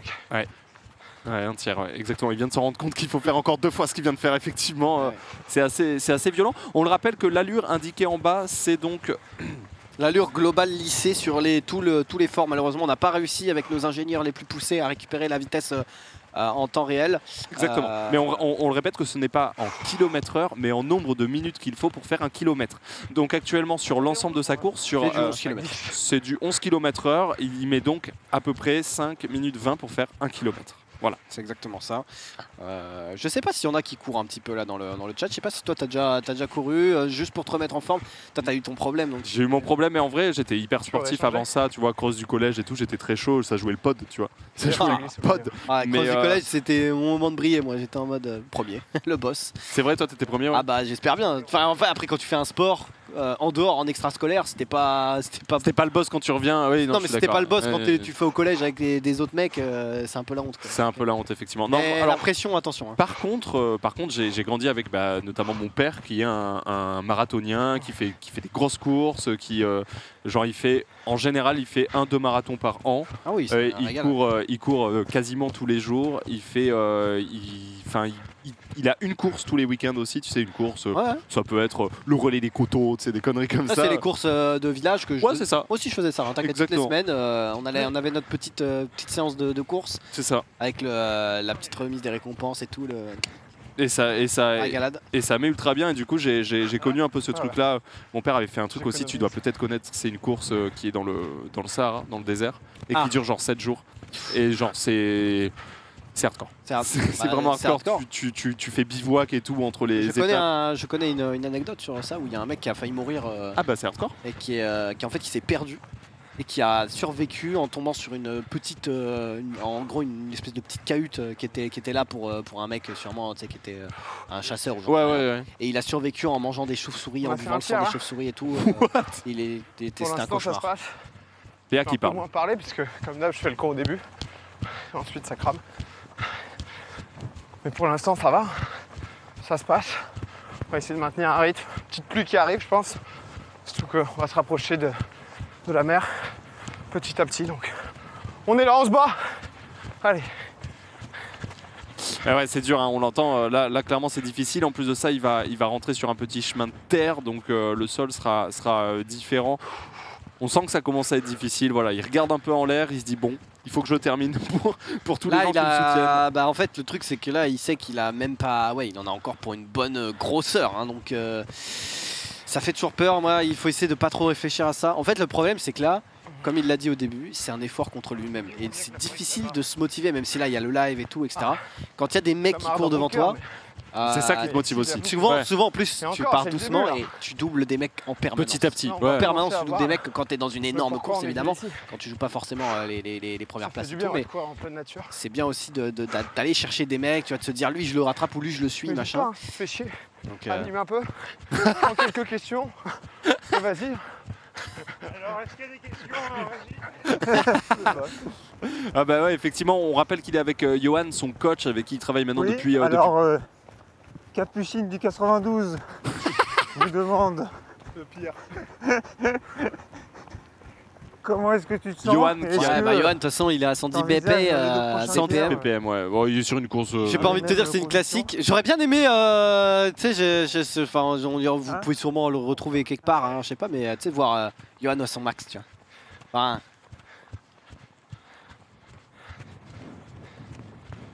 Ok, donc 170. Johan, le coach de Domingo, vous voyez donc, à sa gauche, c'est un ovni, ne monte pas à plus de 170 ppm. Voilà. C'est un bon. Et en plus, regarde, il te permet même d'éviter le crottin de cheveux. Pourquoi? Parce que c'est vraiment bien de pas trop monter en BPM. Bah, plus tu montes, plus c'est chiant, quoi. Enfin, techniquement, en fait, ton cœur, plus il est bas, mieux c'est. Ok. Enfin, genre, oui, mais des fois. En fait, plus tu montes, plus ça veut dire que tu l'utilises et que du coup, tu peux difficilement plus parce que du coup, t'es déjà haut, quoi, en gros. Bah, c'est surtout qu'au bout d'un moment, bah, tu peux plus, juste. Oui, bien sûr. Bien sûr. 7 km GG, merci, ouais. C'est beau. C'est vrai, les 7 km qui viennent d'être atteints, messieurs, dames, et là, PA qui le fait pour lui, PA qui le fait pour vous, PA qui le fait pour Johan, PA qui le fait pour Adidas, il le fait pour Clément aussi, hein, il le fait pour tout le monde. Et 500 mètres, la dirt, grand. Ouais. Les mecs en endurance et tout, ils ont un BPM qui est en fait, ils doivent le maintenir le plus bas possible, quoi. Ouais, le but c'est de ne pas monter, quoi. C'est de ne pas monter, et comme ça, bah, en fait, moins tu montes, plus tu peux le tenir longtemps. Et donc du coup, par définition, t'es en pur régal. Attention, on le voit qu'il se touche un petit peu sa blessure. Ah, moi c'est ce qui me fait le plus peur, hein, quand il m'en parlait il y a encore. Là, tu vois, regarde sa foulée là. Regarde déjà son teint aussi, il a blanchi. Sa foulée et tout, tu le compares à il y a 30 minutes. C'est pas la même, hein, déjà. Non, c'est pas la même. Ah bah là, je pense qu'il va bientôt peut-être enlever son coupe-vent. Ah, je sais pas s'il va l'enlever maintenant, mais à un moment, il se peut qu'il l'enlève parce qu'il commence à faire chaud. Ça, c'est aussi l'avantage. C'est pas mal quand l'air est frais, là, tu vois. Je sais pas, il a dit qu'il faisait une quinzaine de degrés, un peu moins même. 7 degrés. 7 degrés, là. Ça en vrai, au début, tu dis, il fait froid. Puis dès que tu cours, t'es en mode nice. Heureusement qu'il fait bien frais. Le seul truc qui est un peu relou quand il fait vraiment froid, c'est au niveau de tes bronches, parce que aspirer de l'air frais en permanence, ça peut te faire mal un petit peu. Sur FIFA, mais sinon, il y a 2-3 grosses légendes, que ce soit des joueurs ou des équipes. Et le FC Silmi, si tu veux, c'est. Ça joue demain. Ça joue demain. C'est un collectif de légendes. Ah, j'ai tellement hâte de provoquer des fautes pour faire des coups francs, mon pote. Ouais.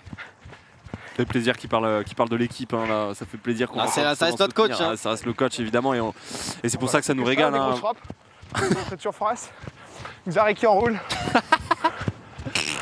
Lucarne opposé. Lucarne opposé, bien sûr. Ouais.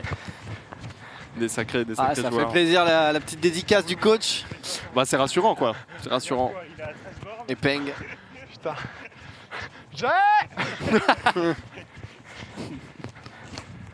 Ouais. Et là, dans la dirt, tu vas falloir faire attention parce qu'il a plus la veille, il a grêlé même et tout. Donc, terre plus eau, c'est toi qui es un spécialiste de Magica. Terre plus eau égale. C'est-à-dire, de quoi tu parles? Terre plus eau, ça fait. Égal bout, quoi. Ouais, voilà. Bien sûr, c'est une classique. Voilà, c'est une classique, donc c'est chiant. C'est une classique, ouais. Donc là, très chiant, la boue, hein. Il va courir dans la dirt. Est-ce que Domingo est un joueur dirt, un joueur boue? C'est la question qu'on se pose.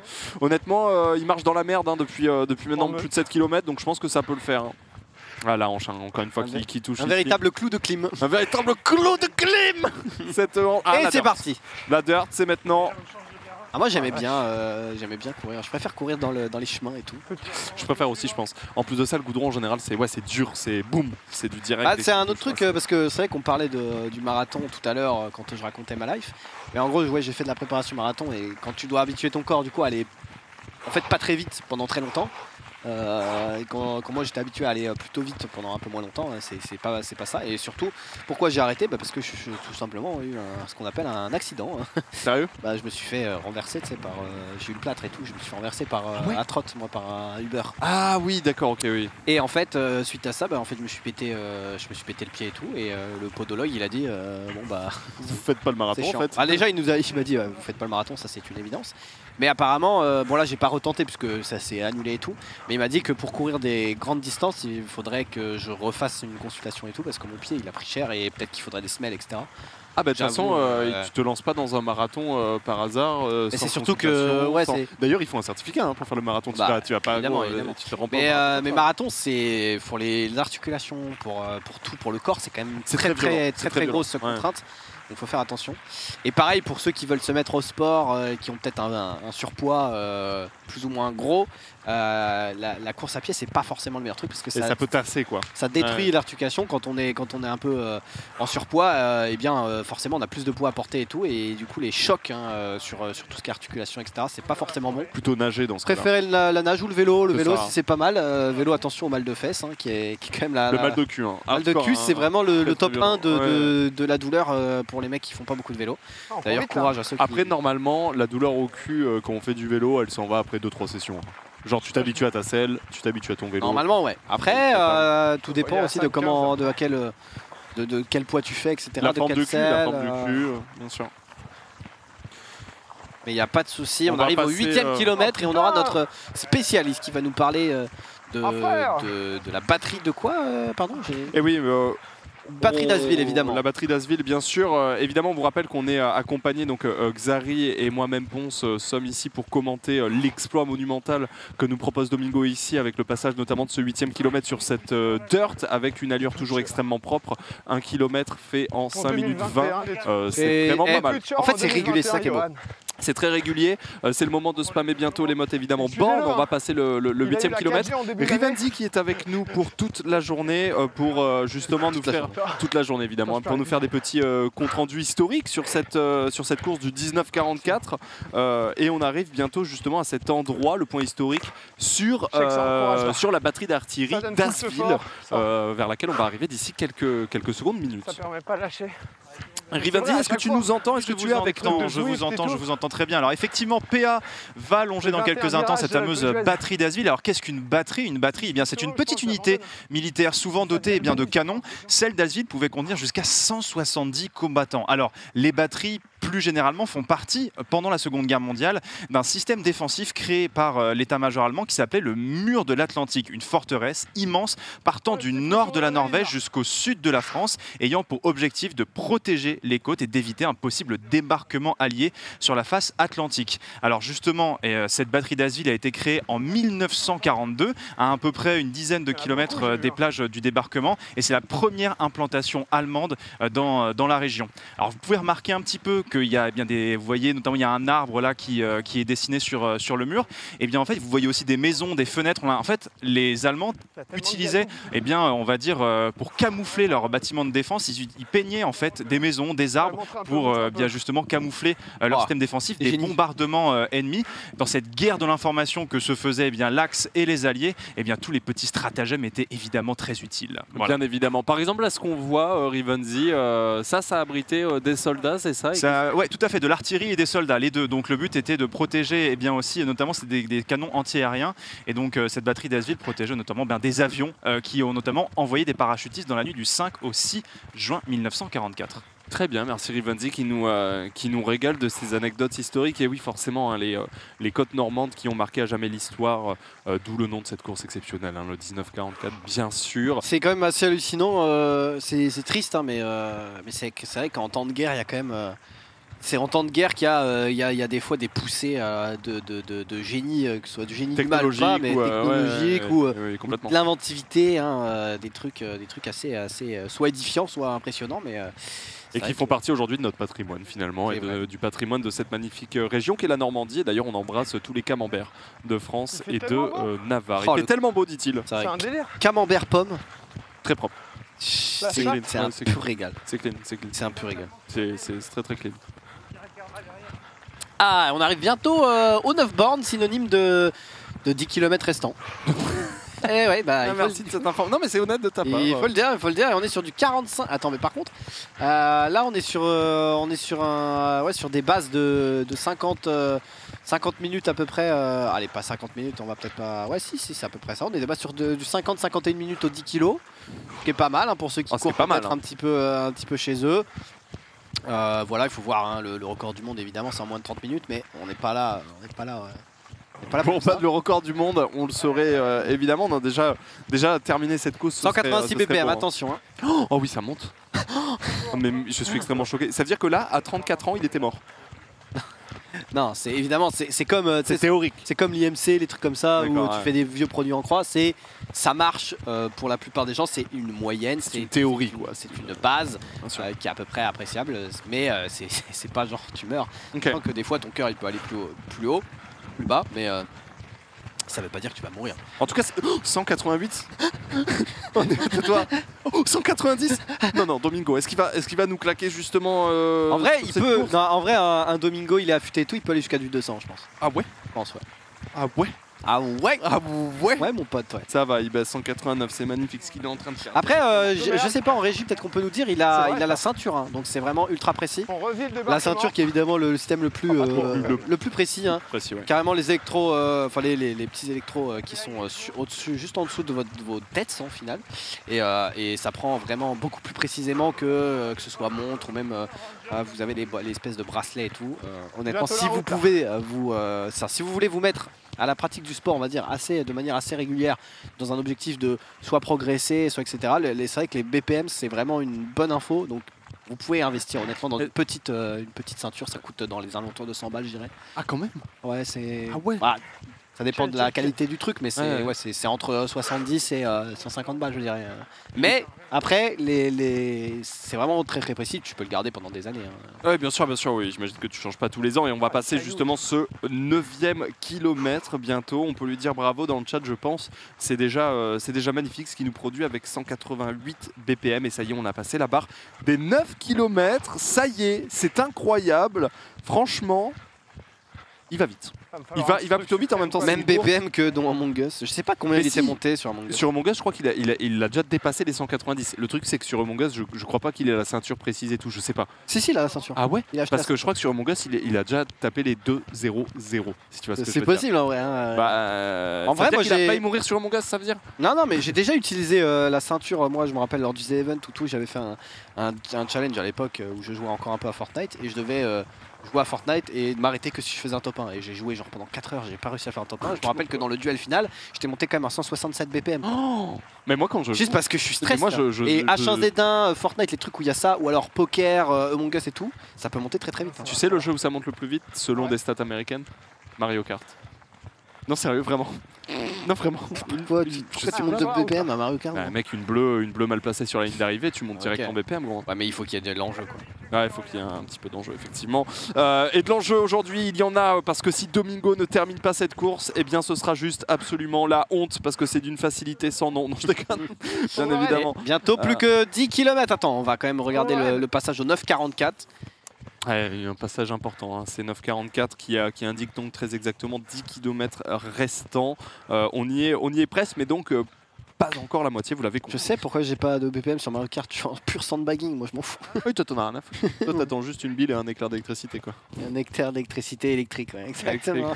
Qui représente un certain wattage. D'ailleurs, j'ai vu ton TikTok où il y a l'éclair d'électricité et tu gagnes sur Parc Baby, gros. Où je le colle? Ouais, non, mais on m'appelle Zeus. Ah, c'est moi qu'on appelle Zeus, je crois. Oui, c'est vrai.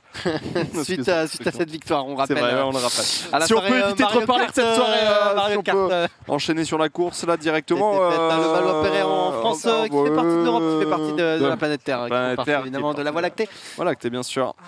On le Attention, on va passer au 9,44. OPA qui commence à se libérer. Allez, voilà, je te l'avais dit. Je te l'avais dit. Il se libère. Et le micro qui est tombé, mais ça, c'est pas grave. On a rien à foutre. Il y a Johan qui est là et qui va récupérer évidemment le flash. On a plus rien à foutre. Et ça, c'est les aléas de. Regardez comment il va rattraper à toute berzingue. Oh, puis il est affûté hein, quand même. Hein, ça, on peut le dire. Là, par contre, PA a un corps quand même d'athlète, je trouve. Hein. Ah, il est en forme. Hein. Alors que moi, gros, j'ai. La Makina. Regardez la Makina qui remonte. Et on a passé le 9,44. Il libère sa puissance, il libère sa chaleur. À lui seul, il a fait monter de 2 degrés la température normande. On attendait 7 degrés sur la capitale normande. On vient d'en gagner 10. C'est incroyable. Il est magnifique. Il est affûté, il est propre. Il a remis. Il part en cours de chimie là. En fait, il a enlevé juste l'entre-deux, c'est-à-dire qu'il avait un haut un peu de survêtement. Ah oui, exact. Et il l'a enlevé. Et il a gardé le coupe-vent qui va être bien utile plus tard pour les rafales.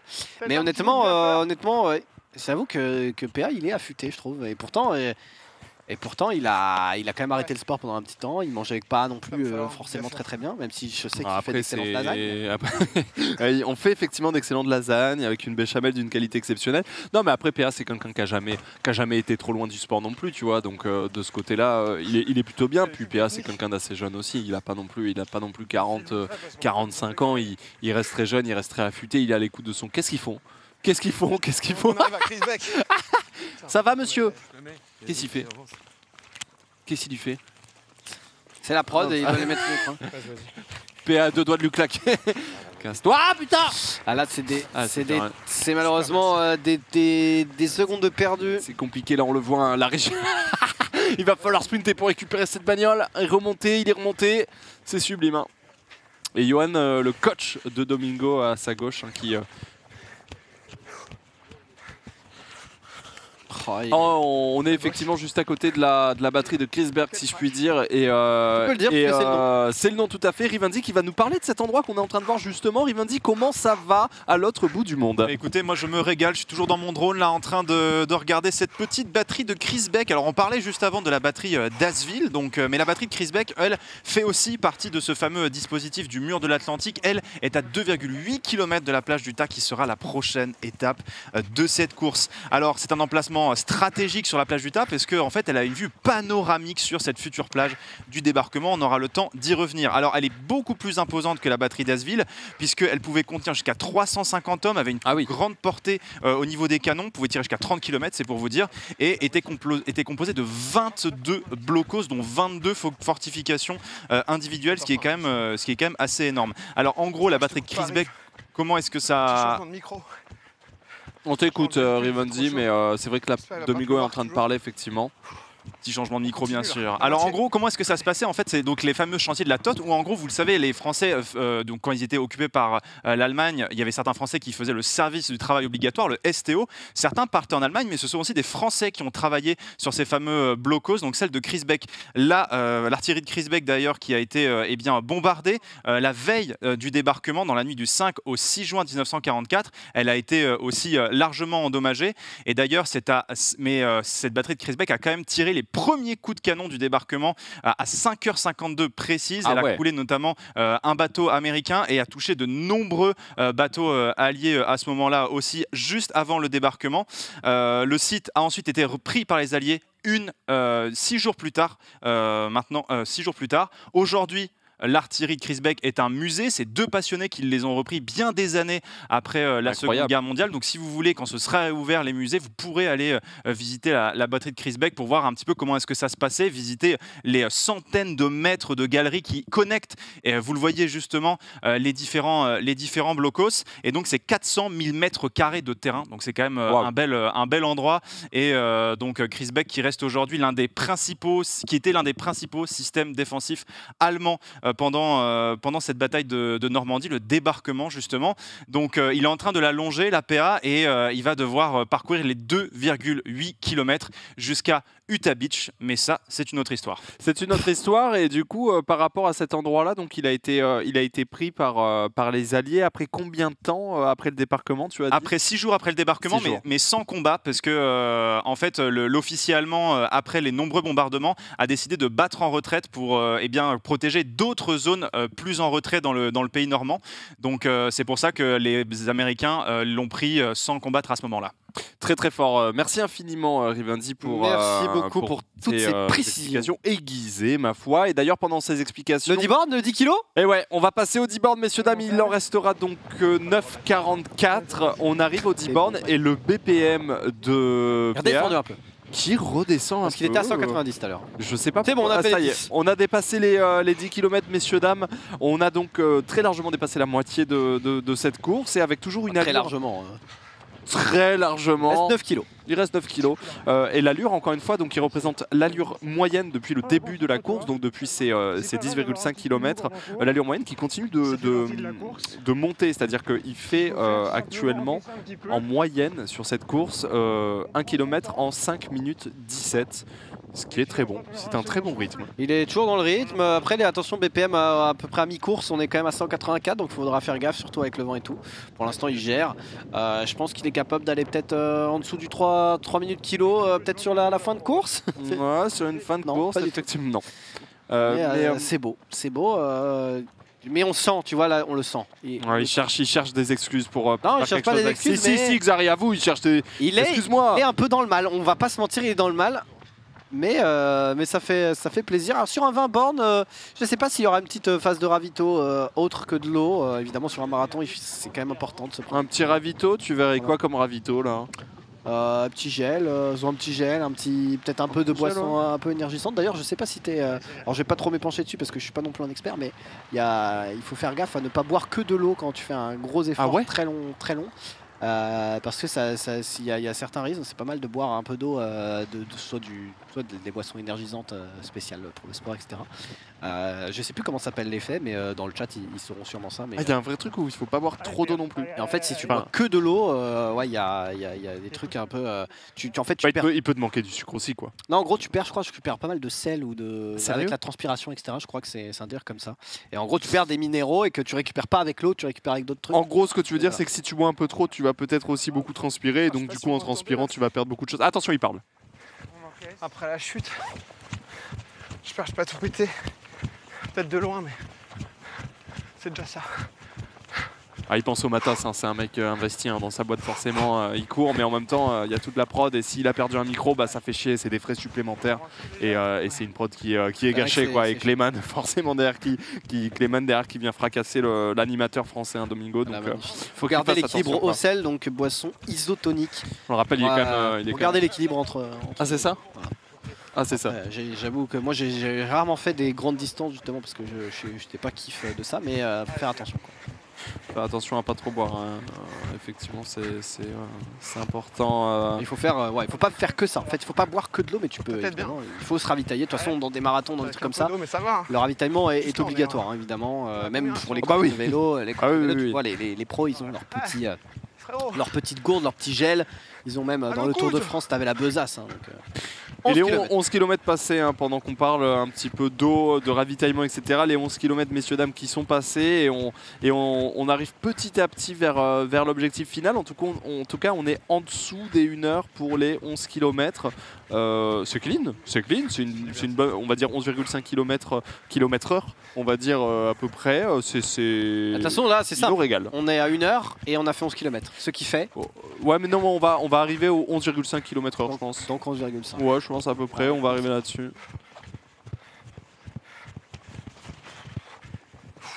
Il n'y a aucun souci. Ah, quoi? Le souffle est très appuyé. Oula. Il sent qu'il arrive dans le mur mental des 1 heure de course. Oula. Oula, il a peut-être besoin de soutien dans le chat. Je pense que ça lui ferait du bien dans ce genre de moment, parce que là, ça a l'air compliqué, hein. Là, c'est la grimace. C'est la grimace de. La soupe à la grimace. Ah, c'est la soupe à la grimace. Là, la ribambelle de grimace ici. Allez, Domi dans le chat. Allez, Mino, c'est bien. Ça encourage le poulain. Et pendant que Johan, il se balade. Johan, il est redescendu à 60 ppm. Là, il est à 2 doigts de s'endormir. Il en peut plus. 103. Il est à 103. Ah, c'est abusé par contre. Johan, le coach, qui est à 103 BPM. En fait, Johan, il marche presque. Ouais, c'est ça. Ouais, mais PA qui est grand à côté, hein.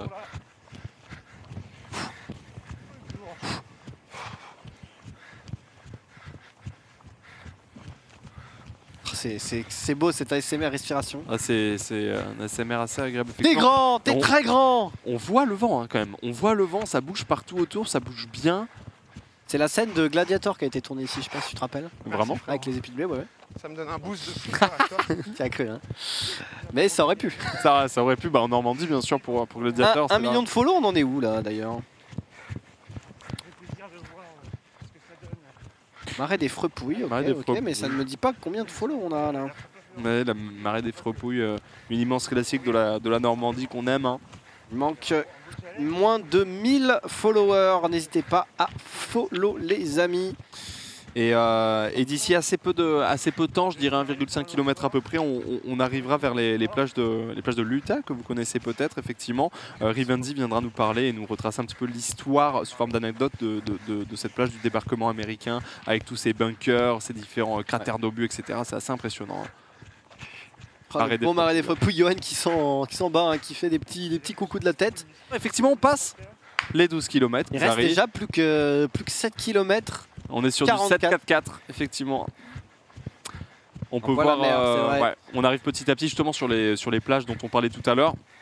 Les plages où Rivendi va nous régaler d'anecdotes croustillantes autour de ce débarquement de 1944 qui a marqué l'histoire de la France et l'histoire du monde.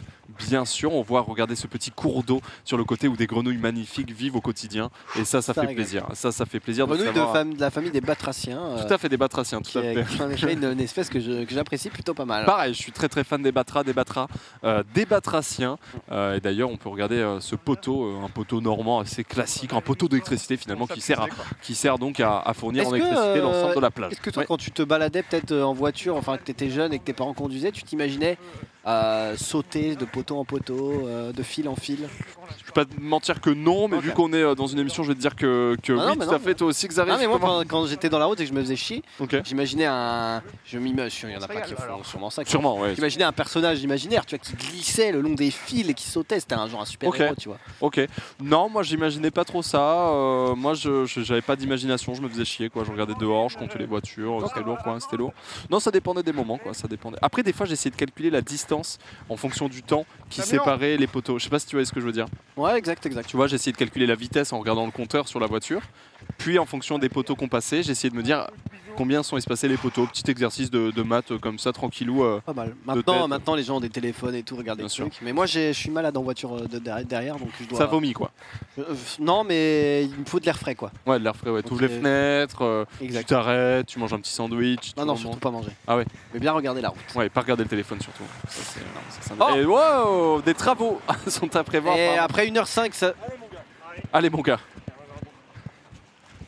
Allez, on le parlait, le petit ravito, la petite barre. Allez, il faut manger. D'ailleurs, j'espère qu'on a du très lourd là, tout ce qui est glucides. Il faut du glucide, il faut un truc qui sert de carbu, hein, tout simplement, du bon carburant.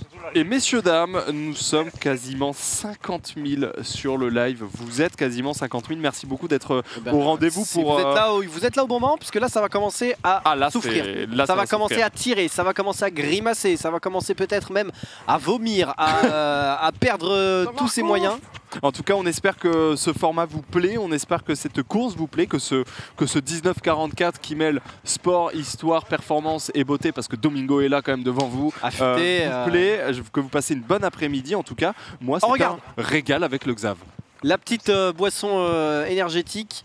Ah, justement, on a parlé de ce... Et là, wow! Putain mec, j'ai un souvenir de cette boisson. Pour l'anecdote, c'était en 2003, je suis allé au championnat du monde d'athlétisme, j'ai eu cette chance-là à Paris. À Saint-Denis? T'as vu Marc Raquil? I didn't move. Je l'ai vu mec. C'était vraiment là. Et je me shootais à cette boisson-là, à tel point qu'en fait je passais plus de temps aux chiottes à aller pisser qu'à regarder le championnat du monde d'athlétisme. Voilà. Mais c'était exceptionnel et oui, c'était cette fameuse époque, même le 4x100 exceptionnel des femmes, il y avait tout ce truc-là, c'était un truc de fou. Christine Aron, on s'en rappelle. Christine Aron, c'était une période formidable. Dis-toi que je pleurais dans le stade et c'est pas une blague. En vrai, tu sais que quand moi des fois je me sens pas très bien et tout, enfin je me sens pas très bien, ou j'ai envie d'un peu de boost, sport, les meilleurs moments du sport français. C'est ouf. Et alors là tu vois t'es dans des dingueries. Et c'est magnifique, et c'est magnifique tout comme ces plages sur la gauche. Les plages qu'ils ont libérées du joug allemand à l'époque évidemment où c'était pas forcément fou, quoi. L'occupation nazie forcément qui a été attaquée lors de ce débarquement en 1944, tout le nom de cette course magnifique. On est donc sur ces plages normandes qui ont marqué l'histoire à tout jamais, et d'ailleurs putain, mais ces gens qui habitent en fait juste en face de la mer, c'est pas mal quand même. Non, ouais, c'est pas mal. Le prix de l'immobilier normand, on a une petite idée. Je pense que c'est moins cher que Côte d'Az. Ah oui, c'est sûr. Donc en même temps, regarde le temps qu'il fait, frère. Oui, heureusement que c'est moins cher. Quand même, c'est stylé. Et là, attention, parce que regarde les nuages menaçants. S'il y a vent plus pluie, ça pourrait mettre très mal pour cette fin de course. Ouais, ça peut faire très mal. Et puis vous êtes plus de 50 000, on me dit dans l'oreillette, plus de 50 000 sur ce live, vous nous régalez. 50 000, et je veux du coup encore plus d'emotes pour ce 13e kilomètre qui annoncera tout simplement les 2 tiers. à peu près, hein, le 2 tiers ici. Les 2 tiers quasiment, effectivement. Et puis là, le vent, en plus de ça, vu qu'on arrive au bord de la plage, le vent qui, ma foi, va être d'autant plus redoutable. Il est en train de le faire comme il le dit, des rafales à plus de 80 km/h dans la gueule. Et il a toujours le sourire et ça régale. Ça régale. Il faut quand même le dire vite, le sourire, mais en tout cas, il est toujours là, il est toujours présent et il augmente sa foulée. Et oui, parce que pour aller plus vite, c'est soit vous faites des plus grandes foulées, soit vous augmentez la fréquence de ces 10 foulées, ou vous faites les deux en même temps, ce qui est possible aussi. Mais voilà. Donc là, tu vois, on voit, il bêche un peu avec sa tête. Signe de fatigue un petit peu quand même, ça dodeline un peu plus. Signe de fatigue sur cette entrée du 13e kilomètre. Magnifique. Et justement, on parlait de ces plages historiques, Xari, Utah Beach, un nom que nous connaissons toutes et tous. Rivenzi va nous en parler. Comment vas-tu, Rivenzi, dans l'oreillette du haut de ton hélico? Je me régale du haut de l'hélico, effectivement. Alors, comme vous le voyez, Pay est en train de longer la plage d'Utah, donc Utah Beach, qui est d'une longueur de 5 km et qui fait partie des 5 plages du débarquement. Le 6 juin 44, vous connaissez les noms des autres plages, messieurs? Bien sûr, on a d'autres plages, Omar, Xari, tu l'as, Xari qui allait faire pipi. Ok, très bien. Il le alors, il y avait, bien sûr, il y en a Oma. Alors, on avait Oma, tu as Oma, c'est très bien. Tu as Omaha Beach, tu as Juno, tu as Sword et tu as Gold, bien sûr. Alors, le débarquement baptisé Opération Overlord fut le plus grand débarquement de l'histoire, un débarquement titanesque, le réfléchi des mois à l'avance et caché des Allemands au prix de nombreuses opérations de désinformation.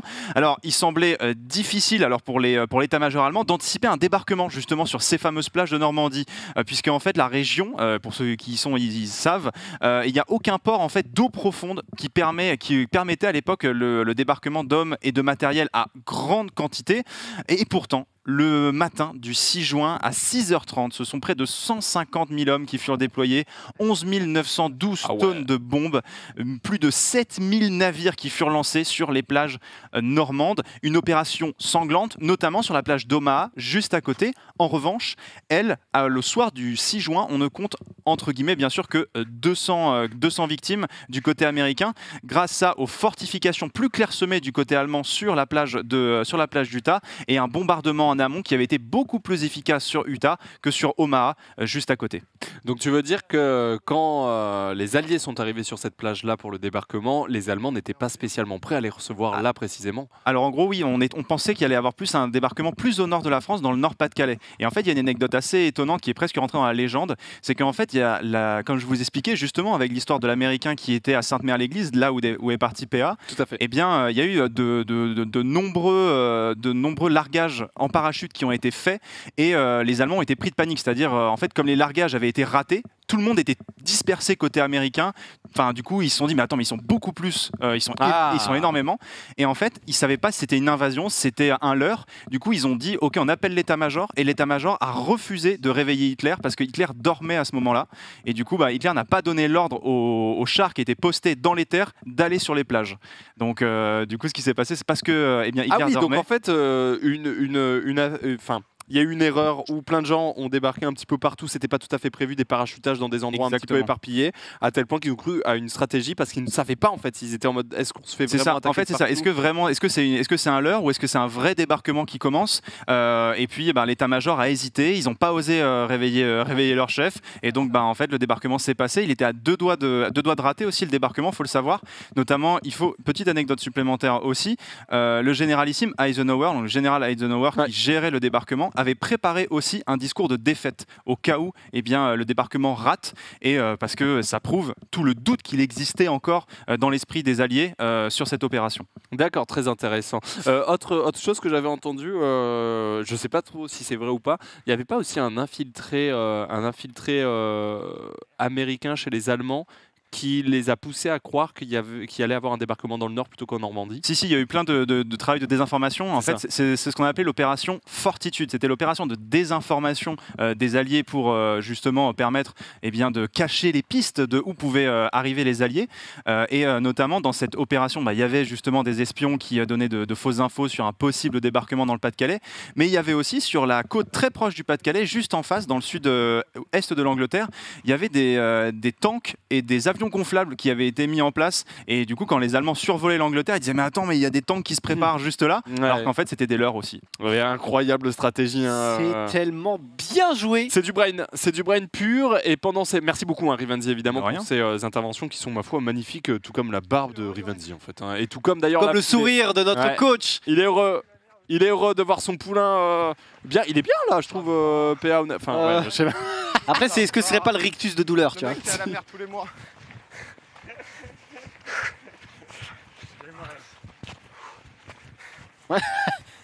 La régie qui nous dit il souffre, on voit. On là, le Zef qui s'est levé, comme dirait mon daron, hein, le Zef vent, hein, pour ceux qui ne parlent pas. Qui vient de Zéphyr à Toulouse. Exact. Non, c'est vrai. Non, mais je le sais. On dit le Zef. Et même, on peut dire même Zef quand on lâche un P. On lâche un Zef, on peut le dire aussi. Donc un petit vent qui sort du trou de balle. Ça vient de là. Ok, il n'y a aucun souci. Alors qu'on passe au 14e kilomètre. Bien sûr. Qui augure les 5 derniers kilos.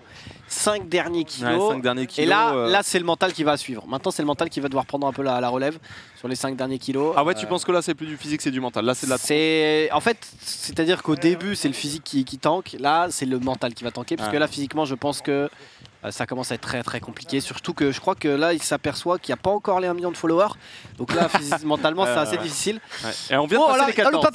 Le paparazzi qui était caché et qui a pris en photo le PA et 14 on est passé au 14. En vrai, ça va vite. C'est propre.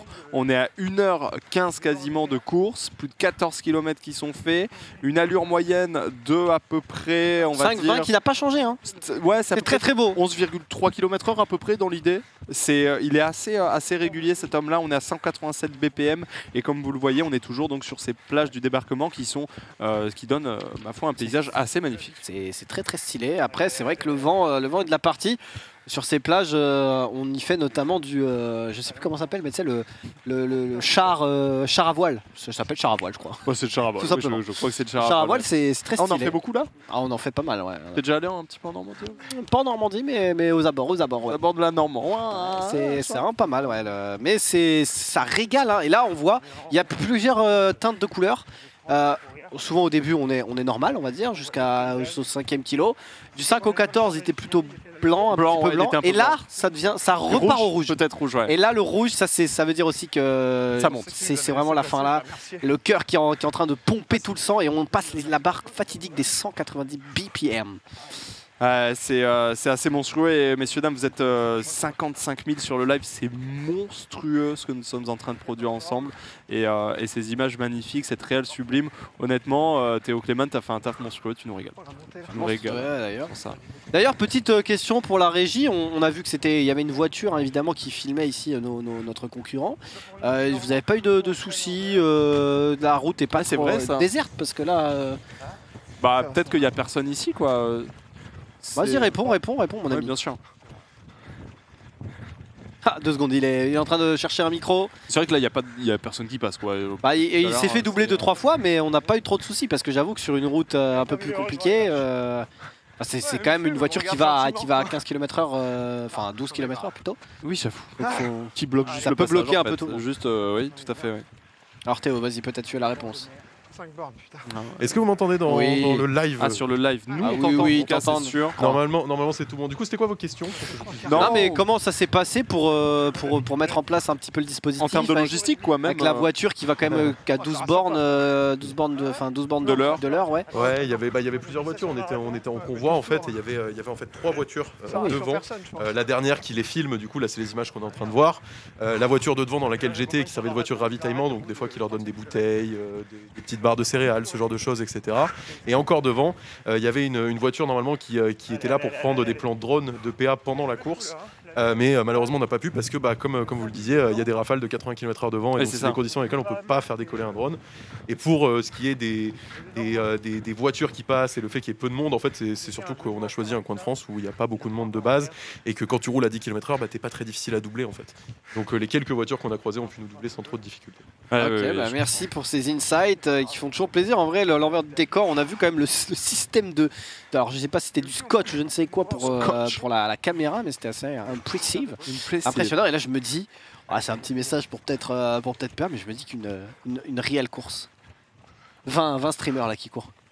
Ah ouais, tu peux. Ah ouais, mais oui, mais ce sera disparate. Le niveau sera tellement disparate que. Genre, moi là, je me suis déjà arrêté de courir là. Tu vois. Tu fais des boucles. Ah, faut train quoi. Mais... Tu fais des boucles de cross-country. 1,5 km, 2 km la boucle. Ah bah, je m'arrête très vite, ouais. Le Battle Royale de la course. Un relais. Ah, un relais, par contre, c'est stylé. Un relais cross-country, une boucle de 1,5 km. Ouais. Je suis en train de faire des trucs. Un relais, c'est pas mal, ouais. Je suis en train de faire des trucs que peut-être on va pas assumer du côté de PA Prod, donc je vais pas dire, mais. Après, ils sont très forts en prod, hein, comme on peut le voir ici. Est-ce qu'on a une idée du BPM de Johan maintenant, juste pour 107 107.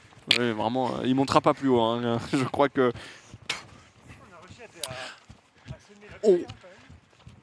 On vous précise bien évidemment, étant donné le dispositif technique que vous avez devant vous, Domingo ne court pas en direct ici même. Ce sont des images qui ont été enregistrées tout récemment. Nous sommes en direct. Nous, on est en direct. Il est exactement 16h42, le Sunday 14, donc dimanche 14. C'est ça. Nous, on est évidemment en direct, messieurs, dames. On découvre les images avec vous. Ça ne vous empêche pas, évidemment, d'encourager votre athlète du jour. J'ai nommé PA Domingo. Évidemment, mais parce que attends, c'était tellement bien fait que les gens croyaient que c'était en direct quand même. Mais attendez, vous rendez compte qu'une prod comme ça en direct, c'est. En fait, dites-vous que n'importe quelle prod que vous prenez, si vous la mettez en direct, c'est 4 fois plus compliqué. Au moins. Vraiment, tout ce qui est en direct, c'est vraiment très très compliqué. Et c'est pour ça d'ailleurs qu'à la télé et tout, vous voyez à peine vous voyez très peu de choses qui sont en direct, à part les gros événements sportifs évidemment.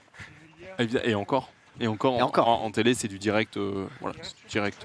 Oui, mais c'est quand même un dispositif direct. Mais je veux dire, les émissions et tout, c'est quand même du record, évidemment. Bien sûr. Évidemment. On en est où là? Quasiment 15 km. Des petites maisons de couleurs, c'est magnifique. Les gens garés sur le côté. Alors ça c'est une. Tu sais que ça me fait penser à cette rue de Paris où toutes les maisons sont colorées et qui sont assaillies de Instagrammeurs et autres. C'est beau là, photographe, c'est pas mal. Et je crois que les mecs ont porté plainte et tout parce que c'était invivable en fait. Ah mais il y a des endroits comme, il y a un endroit en Provence aussi qui a été, les gens se sont plaints parce que c'est un bordel monstre. S'il y a des Instagrammeurs, ils viennent, ils prennent leurs photos, ils se cassent, mais ils laissent entre temps évidemment des canettes, etc. par terre. C'est un enfer. En tout cas, les 15 km qui sont atteints. Ouais. 15 km, pour l'instant ça va pas mal, ça dodeline. Là ça dodeline, là ça commence à dodeliner, là vraiment il va falloir s'aider des bras, il va falloir y aller. Pour l'instant, non, c'est plutôt bien, le petit rictus, mais rien de très alarmant au niveau des signes corporels en tout cas. Par contre ça regarde sa montre et c'est un peu deg, ça c'est la classique. Ouais, il va falloir passer en intensité, juste concernant un petit peu Domingo là qui rentre vraiment dans les 4 derniers kilomètres. Il faut l'encourager au maximum. Je sais pas du tout comment il termine, comment. Je vous rappelle qu'il y avait un petit truc sur Twitter, on s'était dit mais à votre avis combien de temps il va mettre? Moi j'avais parié sur 1,50 et 47 secondes je crois. Toi t'avais dit 49-49. 49-49. C'est possible parce que je sens qu'à la fin il va nous lâcher une petite accélération.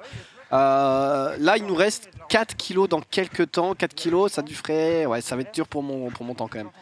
Ça va être dur. Parce que, tu penses? En fait je pense qu'il va faire mieux. Mais j'ai l'impression qu'il fait un gros score, ouais. J'ai l'impression qu'il fait à moins qu'il ait un claquage ou un truc. Hein. Mais en tout cas, là, voilà, il reste 4 km. À la vitesse à laquelle il va, grosso modo, il reste, on va dire, 21 minutes, à peu près. En tout cas, s'il continue à cette allure-là... C'est pour ça que je dis qu'il a l'air d'être plutôt puissant, là. À moins d'un claquage énorme, il ferait une 42, 43, 44. Hein. Donc, on va voir. En tout cas, s'il fait une 42, c'est insane. Hein. Je pensais vraiment pas. Xari, j'ai dit c'est insane, il m'a regardé en mode ça va mec, tranquille. Non, c'est insane, mais je suis deck juste parce que je me suis gouré quoi. Attends, oh papa, attention, nous allons arriver aux 4 derniers kilos. 4 derniers kilos, normalement quand t'es pas trop nul, tu les fais en quoi, 2-3 minutes. Le very fast. Quand t'es en carte, tu les fais en quoi, en 2-3 mines. Mais là ça régale, attention, voilà, c'est bon, il nous reste plus que 4 km. Ouais.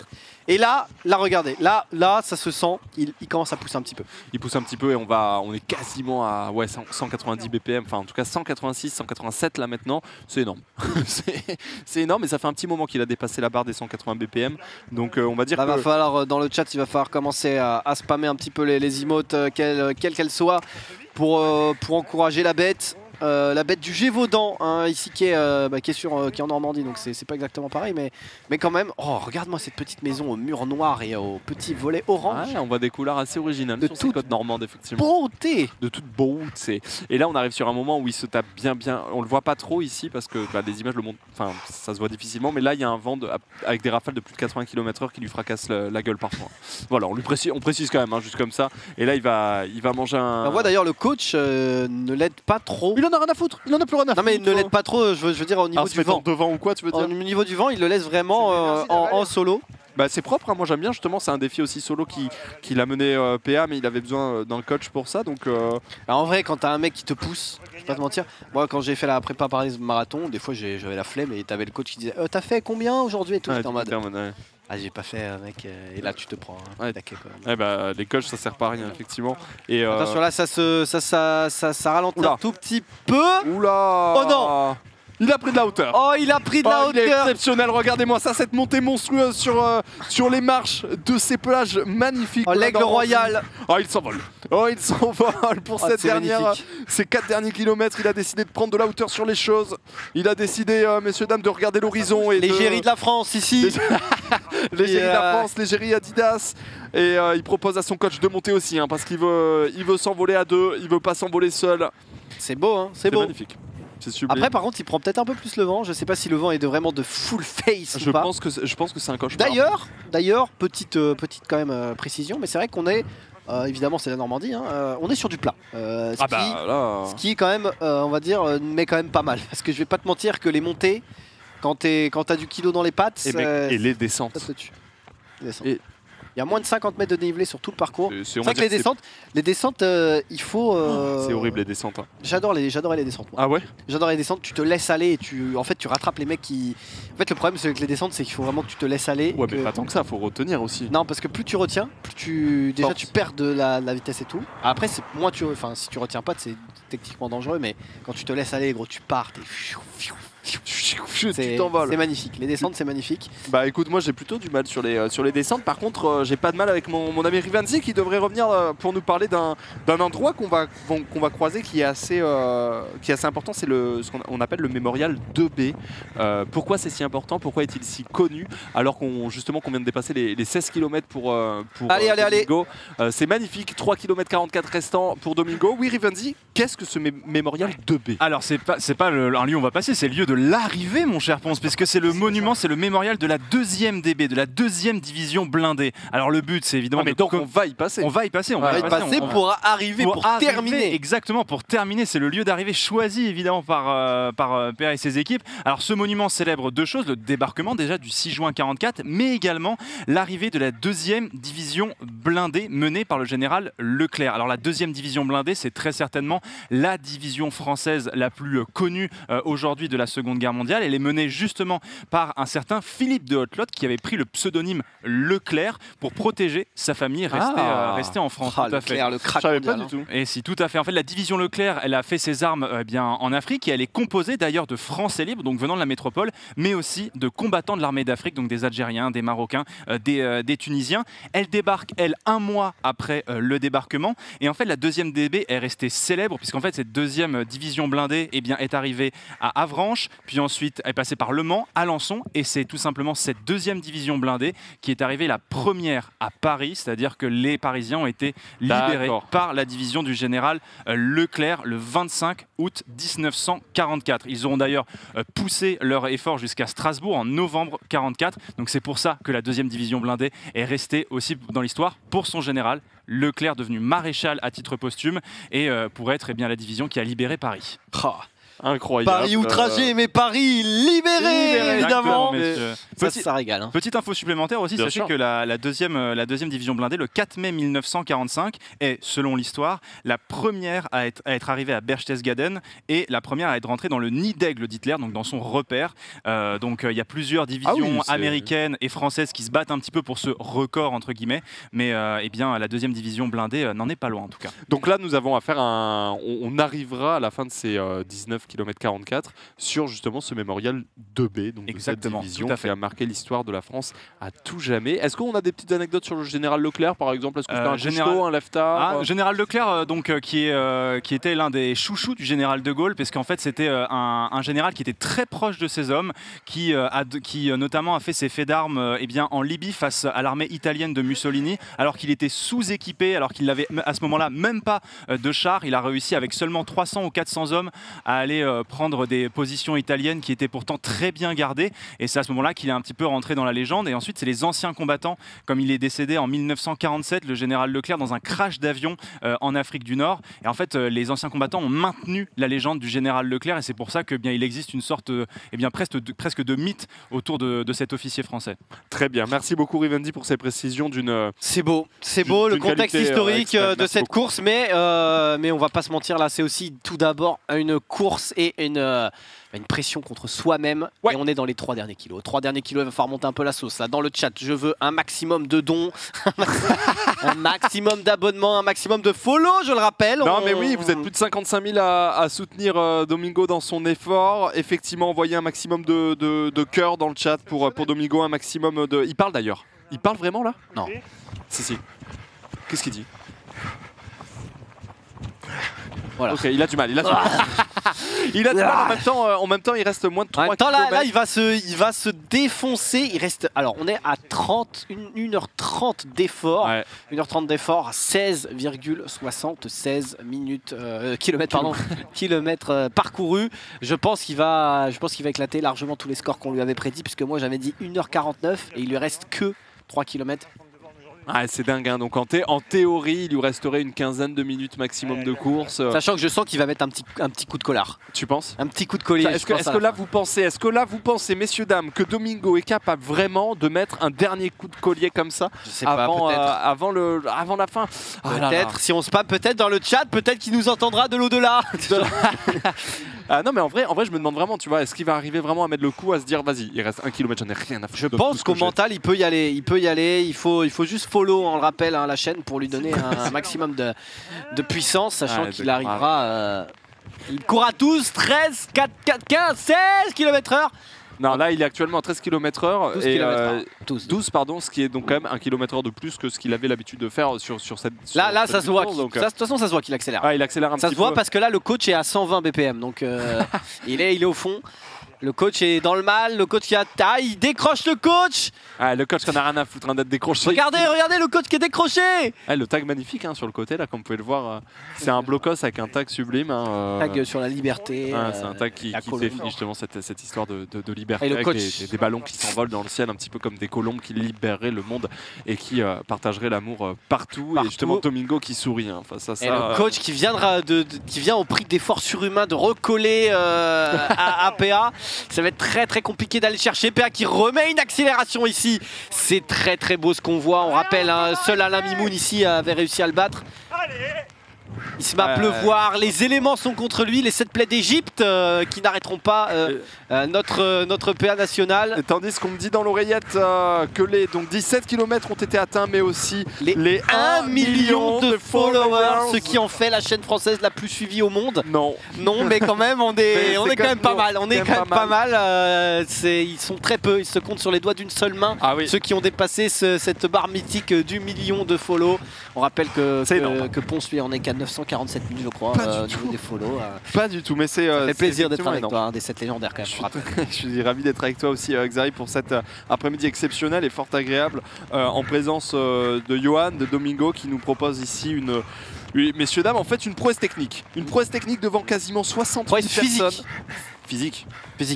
Technique aussi, car on le rappelle qu'il a les ultra boost au pied, qui techniquement, il n'a pas glissé une seule fois, je crois. Vous avez vu le panneau 1944 ? Il est magnifique. Il est magnifique, il a été créé exprès pour PA, puisque on rappelle que la France quand même s'est mobilisée pour cette compétition. On est quand même rediffusé aussi sur France 3. Ouais, et la France est debout. La France est debout aujourd'hui. Et il y en a un qui est debout et qui est même plus que ça, il est en train carrément de courir. Et c'est Domingo, alors qu'on voit le coach. On voit le coach qui va pas tenir. Le coach qui va pas tenir à mon avis. Il va se faire happer. Ça va être difficile. Ouais, le poulain qui se prend de la pluie sur la gueule. Oh, ramassé. Oh là, non, il faut pas parler là. Mais il a raison, des enjeux écologiques sur les plages, il faut ramasser en voyant justement le sac poubelle. Il nous regarde en se disant merde. On l'a ramassé, mais là la pluie qui est battante, on va finir vraiment dans les choux ici. Ah, ça accélère, on le rappelle aussi en juin 99, quand il avait fait 3ème au championnat de France d'équitation. On le rappelle que PA avait aussi ce visage-là de guerrier. Il était parvenu à accrocher le podium face à l'Allemand Schopenhauer. C'était assez chaud, mais là, regardez, il ne reste plus que 2 petits kilomètres. 2 kilomètres, c'est quoi? 2 kilomètres, c'est quoi? Tu peux peut-être nous le faire en... C'est un Avignon-Villeneuve-les-Avignon. Voilà, c'est vraiment... À Morières-les-Avignon, Saint-Saturnin-les-Avignon. Ouais, c'est pas mal, ça. Fontaine-les-Dijon-Dijon. C'est voilà, les Dijon-Dijon, quoi. C'est vraiment très peu. Toute petite distance, messieurs, dames, c'est ce qui se fait, c'est ce qui se fait très rapidement. On est qu'à 1h33. Rends-toi compte. J'ai du mal. Rends-toi compte parce que moi, avant, j'ai demandé un cachet pour 2 heures de travail. Et là, en fait, je vais devoir demander que pour 1h30, tellement la vitesse, tellement la speed est là. Ça me fait plaisir. Par contre, je commence à avoir un petit peu peur pour mon surnom, le Fast. Je pense qu'il va falloir que je le lègue. Tu penses vraiment? Non. Tu le lègues à combien en score? Là, c'est assez difficile. Je pense que là, je vais être obligé. Enfin, je suis vraiment. Ok.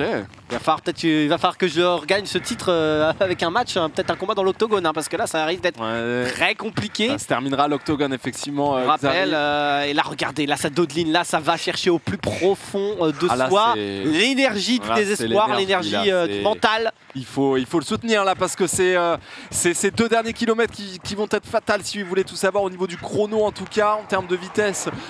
Il n'a pas décéléré, au contraire il a une très belle foulée, regardez-le entouré justement d'un petit peu des cacas de chevaux tout autour de lui, ça régale ces petits cacas et la grimace avec les cheveux trempés de pluie, de sueur dans cet effort monstrueux et Johan lui qui est sec. Johan qui arrive à sécher tellement il va vite en fait. Il sèche. Et là, PA, regardez la tête, on l'avait dit, les mouvements de tête qui commencent vraiment à pousser. Mais quand il restera la barrière fatidique du kilomètre, donc finalement une demi-distance par rapport à 2 km, on peut le dire, eh bien je pense qu'il va mettre un petit coup de collier, ça va être assez hallucinant. Et je pense qu'il est déjà un petit... Oula, excusez-moi, regardez le... Oula, ça se tire la tête, ça s'essuie. Ça s'essuie parce que ça, c'est tout simplement l'agression des gouttelettes d'eau qui viennent percuter son visage à vitesse quand même constante autour des 12-13 km/h. Ça fait quand même assez mal. Alors la GoPro du coach s'est coupée car la grêle et les éléments, je crois qu'il y a même Elector dans le ciel, ont tout simplement coupé les images de la GoPro, il pleuvait trop. Donc du coup là on va rester sur cette caméra où on verra peut-être au mieux l'accélération fulgurante de notre ami et collègue PA. D'ailleurs PA, on peut le rappeler, qui même avec une pluie battante ne possède aucun signe de calvitie naissante. Aucun signe de calvitie. Ça c'est très beau quand même. Non, il a une implantation qui est quasiment parfaite, il a un corps qui ma foi est très athlétique. Très affûté, les genoux droits. On est en présence d'un bel homme, on va pas se mentir. On est en présence d'un bel homme et ce bel homme qui est en train de marquer l'histoire avec le 18e kilomètre qui vient d'être passé, messieurs dames, sur ce 19,44. Il reste donc on est en légère montée, on est en faux plat montant et ça fait très mal aux petites guiboles.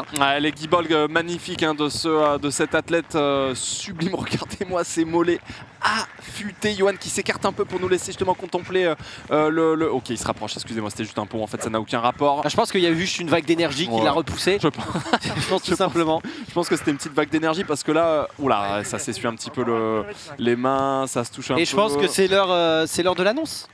L'annonce qui en fait il va faire l'aller et le retour, mesdames et messieurs. En fait c'est la moitié de la course. C'est la moitié de la course, mesdames et messieurs. C'est ça qu'on voulait vous dire depuis le début.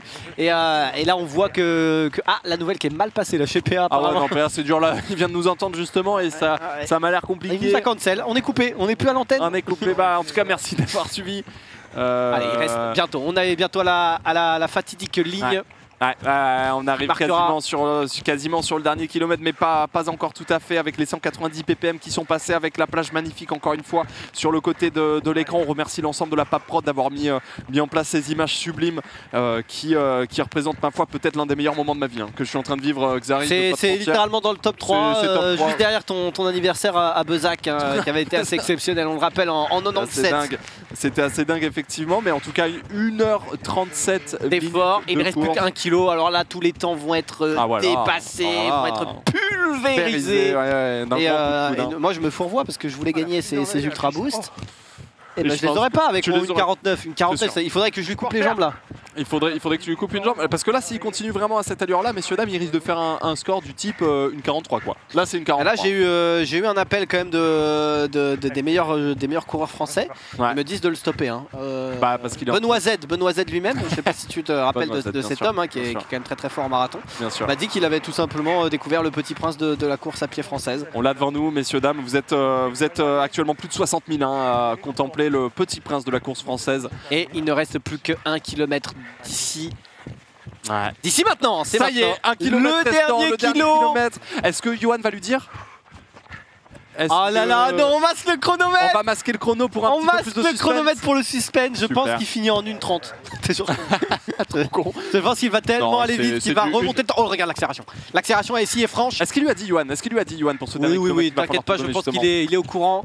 Toutes les équipes sont là. Et là, on est sur un petit faux plat descendant, ce qui va peut-être l'aider aussi à quand même pouvoir commencer à prendre de la vitesse. Là, sur les watts kilo, on est dans du 300-400 watts kilo. Donc ça commence à aller très très vite. Ça commence à décoller. J'aurais du mal à dire le nombre de kilos. C'est un petit peu compliqué cette question-là. En tout cas, le BPM qui baisse bizarrement dans ce moment. C'est normal, le corps s'est habitué. Il évolue en direct.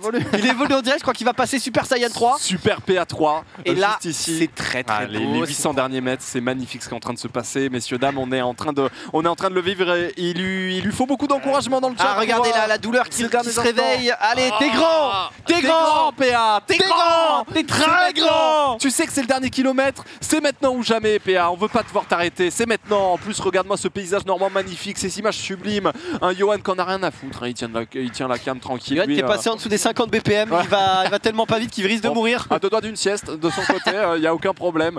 Et il ne transpire même pas. Non, mais mec, c'est fou. En vrai, c'est fou. C'est fou là. Qui grimace. Oh, Domingo qui grimace. Hop là.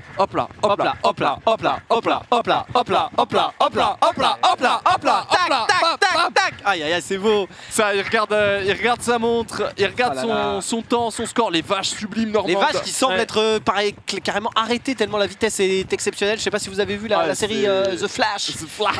C'est vrai qu'il arrête le temps autour de lui. Et là, on est sur ce genre de bail. Et toutes les vaches normandes prêtes à encourager le Petit Prince de la course française. J'ai nommé Domingo Pierre-Alexis Bizot, messieurs dames, qui se fait dépasser actuellement par une petite voiture rouge. Mais cela ne nous regarde pas. Allez, on est vraiment dans la fin là. Regardez la foulée qui s'allonge, la fréquence qui commence à démultiplier. La locomotive, l'Express est parti, l'Express. Ces derniers 500 mètres, c'est exceptionnel. C'est dingue. Il a le vent dans la gueule et ça a l'air très compliqué. Regarde la voiture qui a peine à le rattraper. C'est compliqué pour la voiture directement qui va justement prendre l'ascendant sur le côté gauche de Pierre-Alexis qui vient de se faire dépasser par la bagnole. La voiture qui est à 80 km/h. La voiture qui va très très vite. Le sprint final pour Pierre-Alexis Bizot, messieurs dames.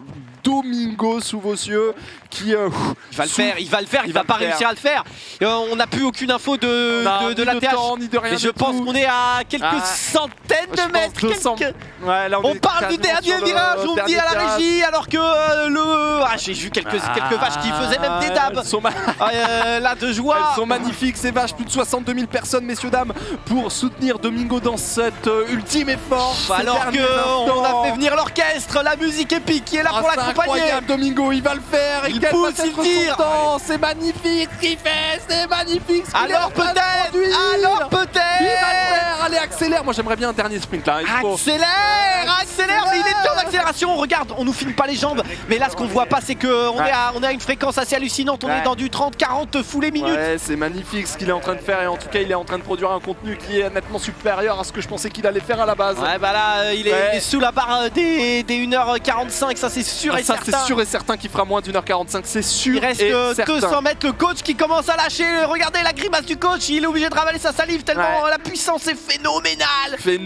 Il est trempé PA, il s'est pris de la pluie, il s'est pris du vent, il s'est pris toute l'histoire de la France dans la gueule et pourtant il va le faire sur ce 1944, sur cette première édition. C'est hallucinant, les amis, je suis totalement ébobi. Je suis ébobi, abasourdi comme... Abasourdi de ce level, je pensais pas qu'il en était capable après avoir vu avoir vu tellement de choses sur cette plateforme. Est-ce qu'on était capable de voir un mec qui fait 19,44 km sur des plages avec une aura aussi. C'est niveau national, voire international. C'est voire inter. Pour moi, c'est de l'inter. Il va le faire là sur ces derniers mètres, messieurs, dames. Il reste actuellement une centaine de mètres à tout casser.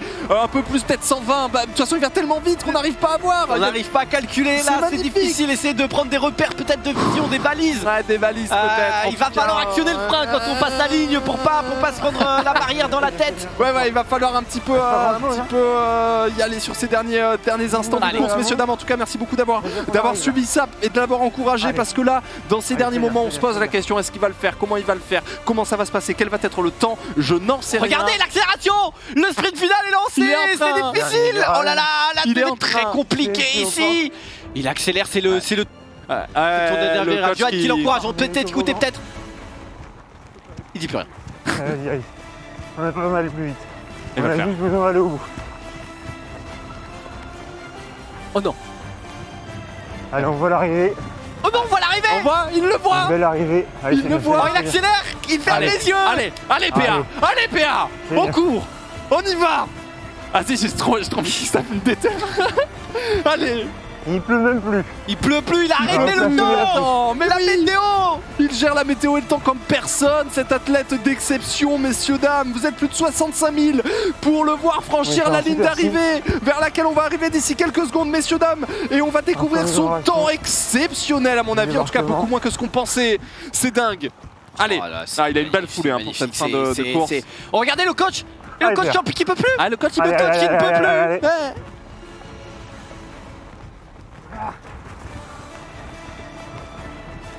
Le coach qui va lâcher une info. C'était le verre en missile. Donc j'ai envie de voir un missile maintenant. Allez. Oh non. Il va faire un missile. Oh le missile, Arnaud démarre. On va voir le missile sur ce sprint final. Oh, il s'est tout donné. C'est parti, c'est accélération. Oh, il donne tout ce qu'il a. On a dépassé les 40 km/h. Oh là là, bravo PA qui vient de franchir la ligne d'arrivée, messieurs, dames, sur justement ce mémorial de B. On est à 1,43,40, beaucoup moins que ce qu'on avait. Moins que tout ce que les bookers avaient pu imaginer, même dans leurs rêves les plus fous. Il y a eu la 3ème place de la France à l'Eurovision 1995 et il y a eu ce 1h43 ici, devant la France entière. Sur ce mémorial de B absolument magnifique. Il est au bout du bout, il n'arrive même pas à s'asseoir, enfin il sait pas quoi faire. On va peut-être passer en listening juste pour voir ses toutes premières impressions.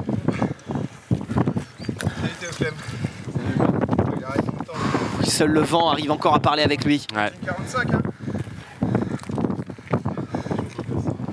on voit un Théo Clément très proche de son athlète. C'est normal. C'est normal qu'on grandit avec. Peut-être vous laisser parler vite fait avec Xari Ponce. Je vais boire un coup et j'arrive. C'est exceptionnel ce qu'on a vu. J'ai envie de tout craquer. J'en ai plus rien à foutre de ce runner là. J'ai envie d'informations sur les chevaux normands. Voilà, j'ai envie de danser, de crier la victoire de notre ami et de ce sportif au final accompli. C'est beau, c'est juste beau. C'est rien d'autre à dire, c'est magnifique. On a 19 km 44 qui viennent d'être faits en 1h43 minutes et 40 secondes. Tu le dis, je n'arrive pas encore à y croire. 1h43. Il va falloir que je pense que je vais mettre 1 ou 2 semaines à m'en remettre de moi, ce temps. Peut-être 3 semaines, voire un mois, gros. Heureusement, ça va être quand même compliqué, mais c'est magnifique. C'est un très beau temps. C'est un très beau temps. 1 million de followers. Des abonnements qui sont partis à tout va, j'ai vu pas mal aussi dans le chat. On est sur une après-midi absolument exceptionnelle. C'est un pur délice, c'est exquis. Je pensais, non mais sans déconner, par contre, je ne pensais pas du tout qu'il allait faire aussi peu, tu vois, un aussi bon temps. On a peut-être un retour d'expérience. On le voit marcher ici. Ouais. Oh là. Oh là. Allez, courbature. Oh, sa boîte. Et il l'a fait pour la France au final, il l'a fait je pense. Il a fait pour je crois toute la francophonie, même je dirais même il a fait pour l'ensemble des gens qui le suivent, qui le soutiennent depuis tant de temps. Il le dit souvent Domingo qu'il a besoin d'objectifs quand il fait du sport. Je pense qu'on peut le dire maintenant. Il y avait 2 coachs, ils sont jumeaux et ils ont dû échanger au milieu de parcours pour essayer de suivre la dode quoi. On l'avoue, Domingo est si rapide que finalement c'est le 2e coach que vous voyez là. Ils ont été obligés d'intervertir au milieu de la course parce qu'ils suivaient pas le Johan. En tout cas le Johan 1 effectivement. Mais tu vois Domingo qui dit qu'il a besoin d'objectifs en général pour perf. Voilà son objectif. Le 39-45 peut-être. Oh, attends. En aviron En avion, hop là. En tout cas, nous, on s'est régalé de ces paysages, mais même là, hein, jusqu'aux derniers instants. C'est la France, c'est beau. Elle est où la France? Elle est là. Aïe. Elle peut faire mal la France. Mais ouais, on va avoir un petit débrief parce que j'ai jeté le renard du coup comme un. Ouais, non t'inquiète. Bah là juste pour vous dire merci d'avoir suivi ce live exceptionnel. On va évidemment laisser la parole au principal intéressé, l'athlète, le recordman de France et surtout celui qui nous représente tous au mieux. Et vu que on a dépassé le million de followers, il y a aussi le petit One More Thing qui va arriver et ça fait extrêmement plaisir. Merci beaucoup de nous avoir suivis. Merci à Rivenzi évidemment pour toutes ces anecdotes. Merci à Théo Clément en régie, le boss, la vigie, l'aigle comme on l'appelle, le faucon des bois. La vision globale on l'appelle. Exactement, et merci à vous surtout et bravo à Domingo évidemment. Je pense qu'on peut lui dire bravo. Merci beaucoup et à très vite. Domingo va vous parler maintenant. Ciao. Ciao. Merci beaucoup les gars d'avoir été là, d'avoir poussé jusqu'au bout. J'avoue que ça a été dur, j'ai un peu repris mes esprits. Putain, on l'a fait hein. Bravo mon PA, elle était belle celle-là. À la fin c'était dur, mais ouais, à la fin il y a le ventre qui remuait, il y a les jambes qui étaient plus. Mais sous l'heure 45, donc j'avais pas voulu vraiment me mettre d'objectif parce que le but c'était juste de réussir à terminer avant d'avoir un objectif de perf, de aussi vous montrer un peu de belles images. Voilà, un morceau d'histoire de la France. Moi c'est un bout d'histoire que j'avais découvert avec mon père à l'époque, donc j'avais envie aussi de le faire partager. Merci à tous, ceux qui ont suivi. J'espère que vous avez passé un bon moment. Il y a eu beaucoup plus de vent que prévu, donc on n'a pas pu faire tout ce qu'on voulait, mais on essaye d'amener du contenu qui nous plaît et qui vous divertit, je l'espère. Merci beaucoup Johan, parce que tu as charbonné avec la cam tout le long, tu m'as aidé, tu allé me chercher à boire, à manger, clac, tu m'as mis très bien. Mais pas de quoi, ça m'a fait plaisir de terminer ce défi avec toi et peut-être sur le prochain challenge. Oh là là, chaque chose en son temps, tranquille. Là déjà, il va y avoir 2 semaines, je peux plus marcher. tranquille, Johan. Merci beaucoup aussi à Adidas justement pour tout ça, c'est juste trop cool. Je leur en avais parlé il y a quelques temps et ils s'étaient chauffés pour m'accompagner. Et c'est un peu une nouveauté, donc voilà, ça me fait juste trop plaisir. J'espère qu'on pourra continuer à faire des événements de ce type. Intel aussi, qui est là depuis le début, qui m'accompagne à chaque fois sur tous les événements, les gros événements qu'on produit, parce qu'il y a beaucoup de gens aussi derrière la caméra qui nous ont aidés à faire tout ça. Et sans eux, forcément, ça n'aurait pas été possible. Donc merci, c'est très gentil, merci à tous. C'est les remerciements, hein, c'est Miss France, bonsoir. Et bravo Béa. Merci, merci, c'est gentil, je m'applaudis. Allez, boum, à 2, ça rend bien. T'as raison de t'applaudir. Mais non, merci à tous ceux qui ont regardé. Passez tous un très bon dimanche, on se retrouve très vite. Ciao tout le monde.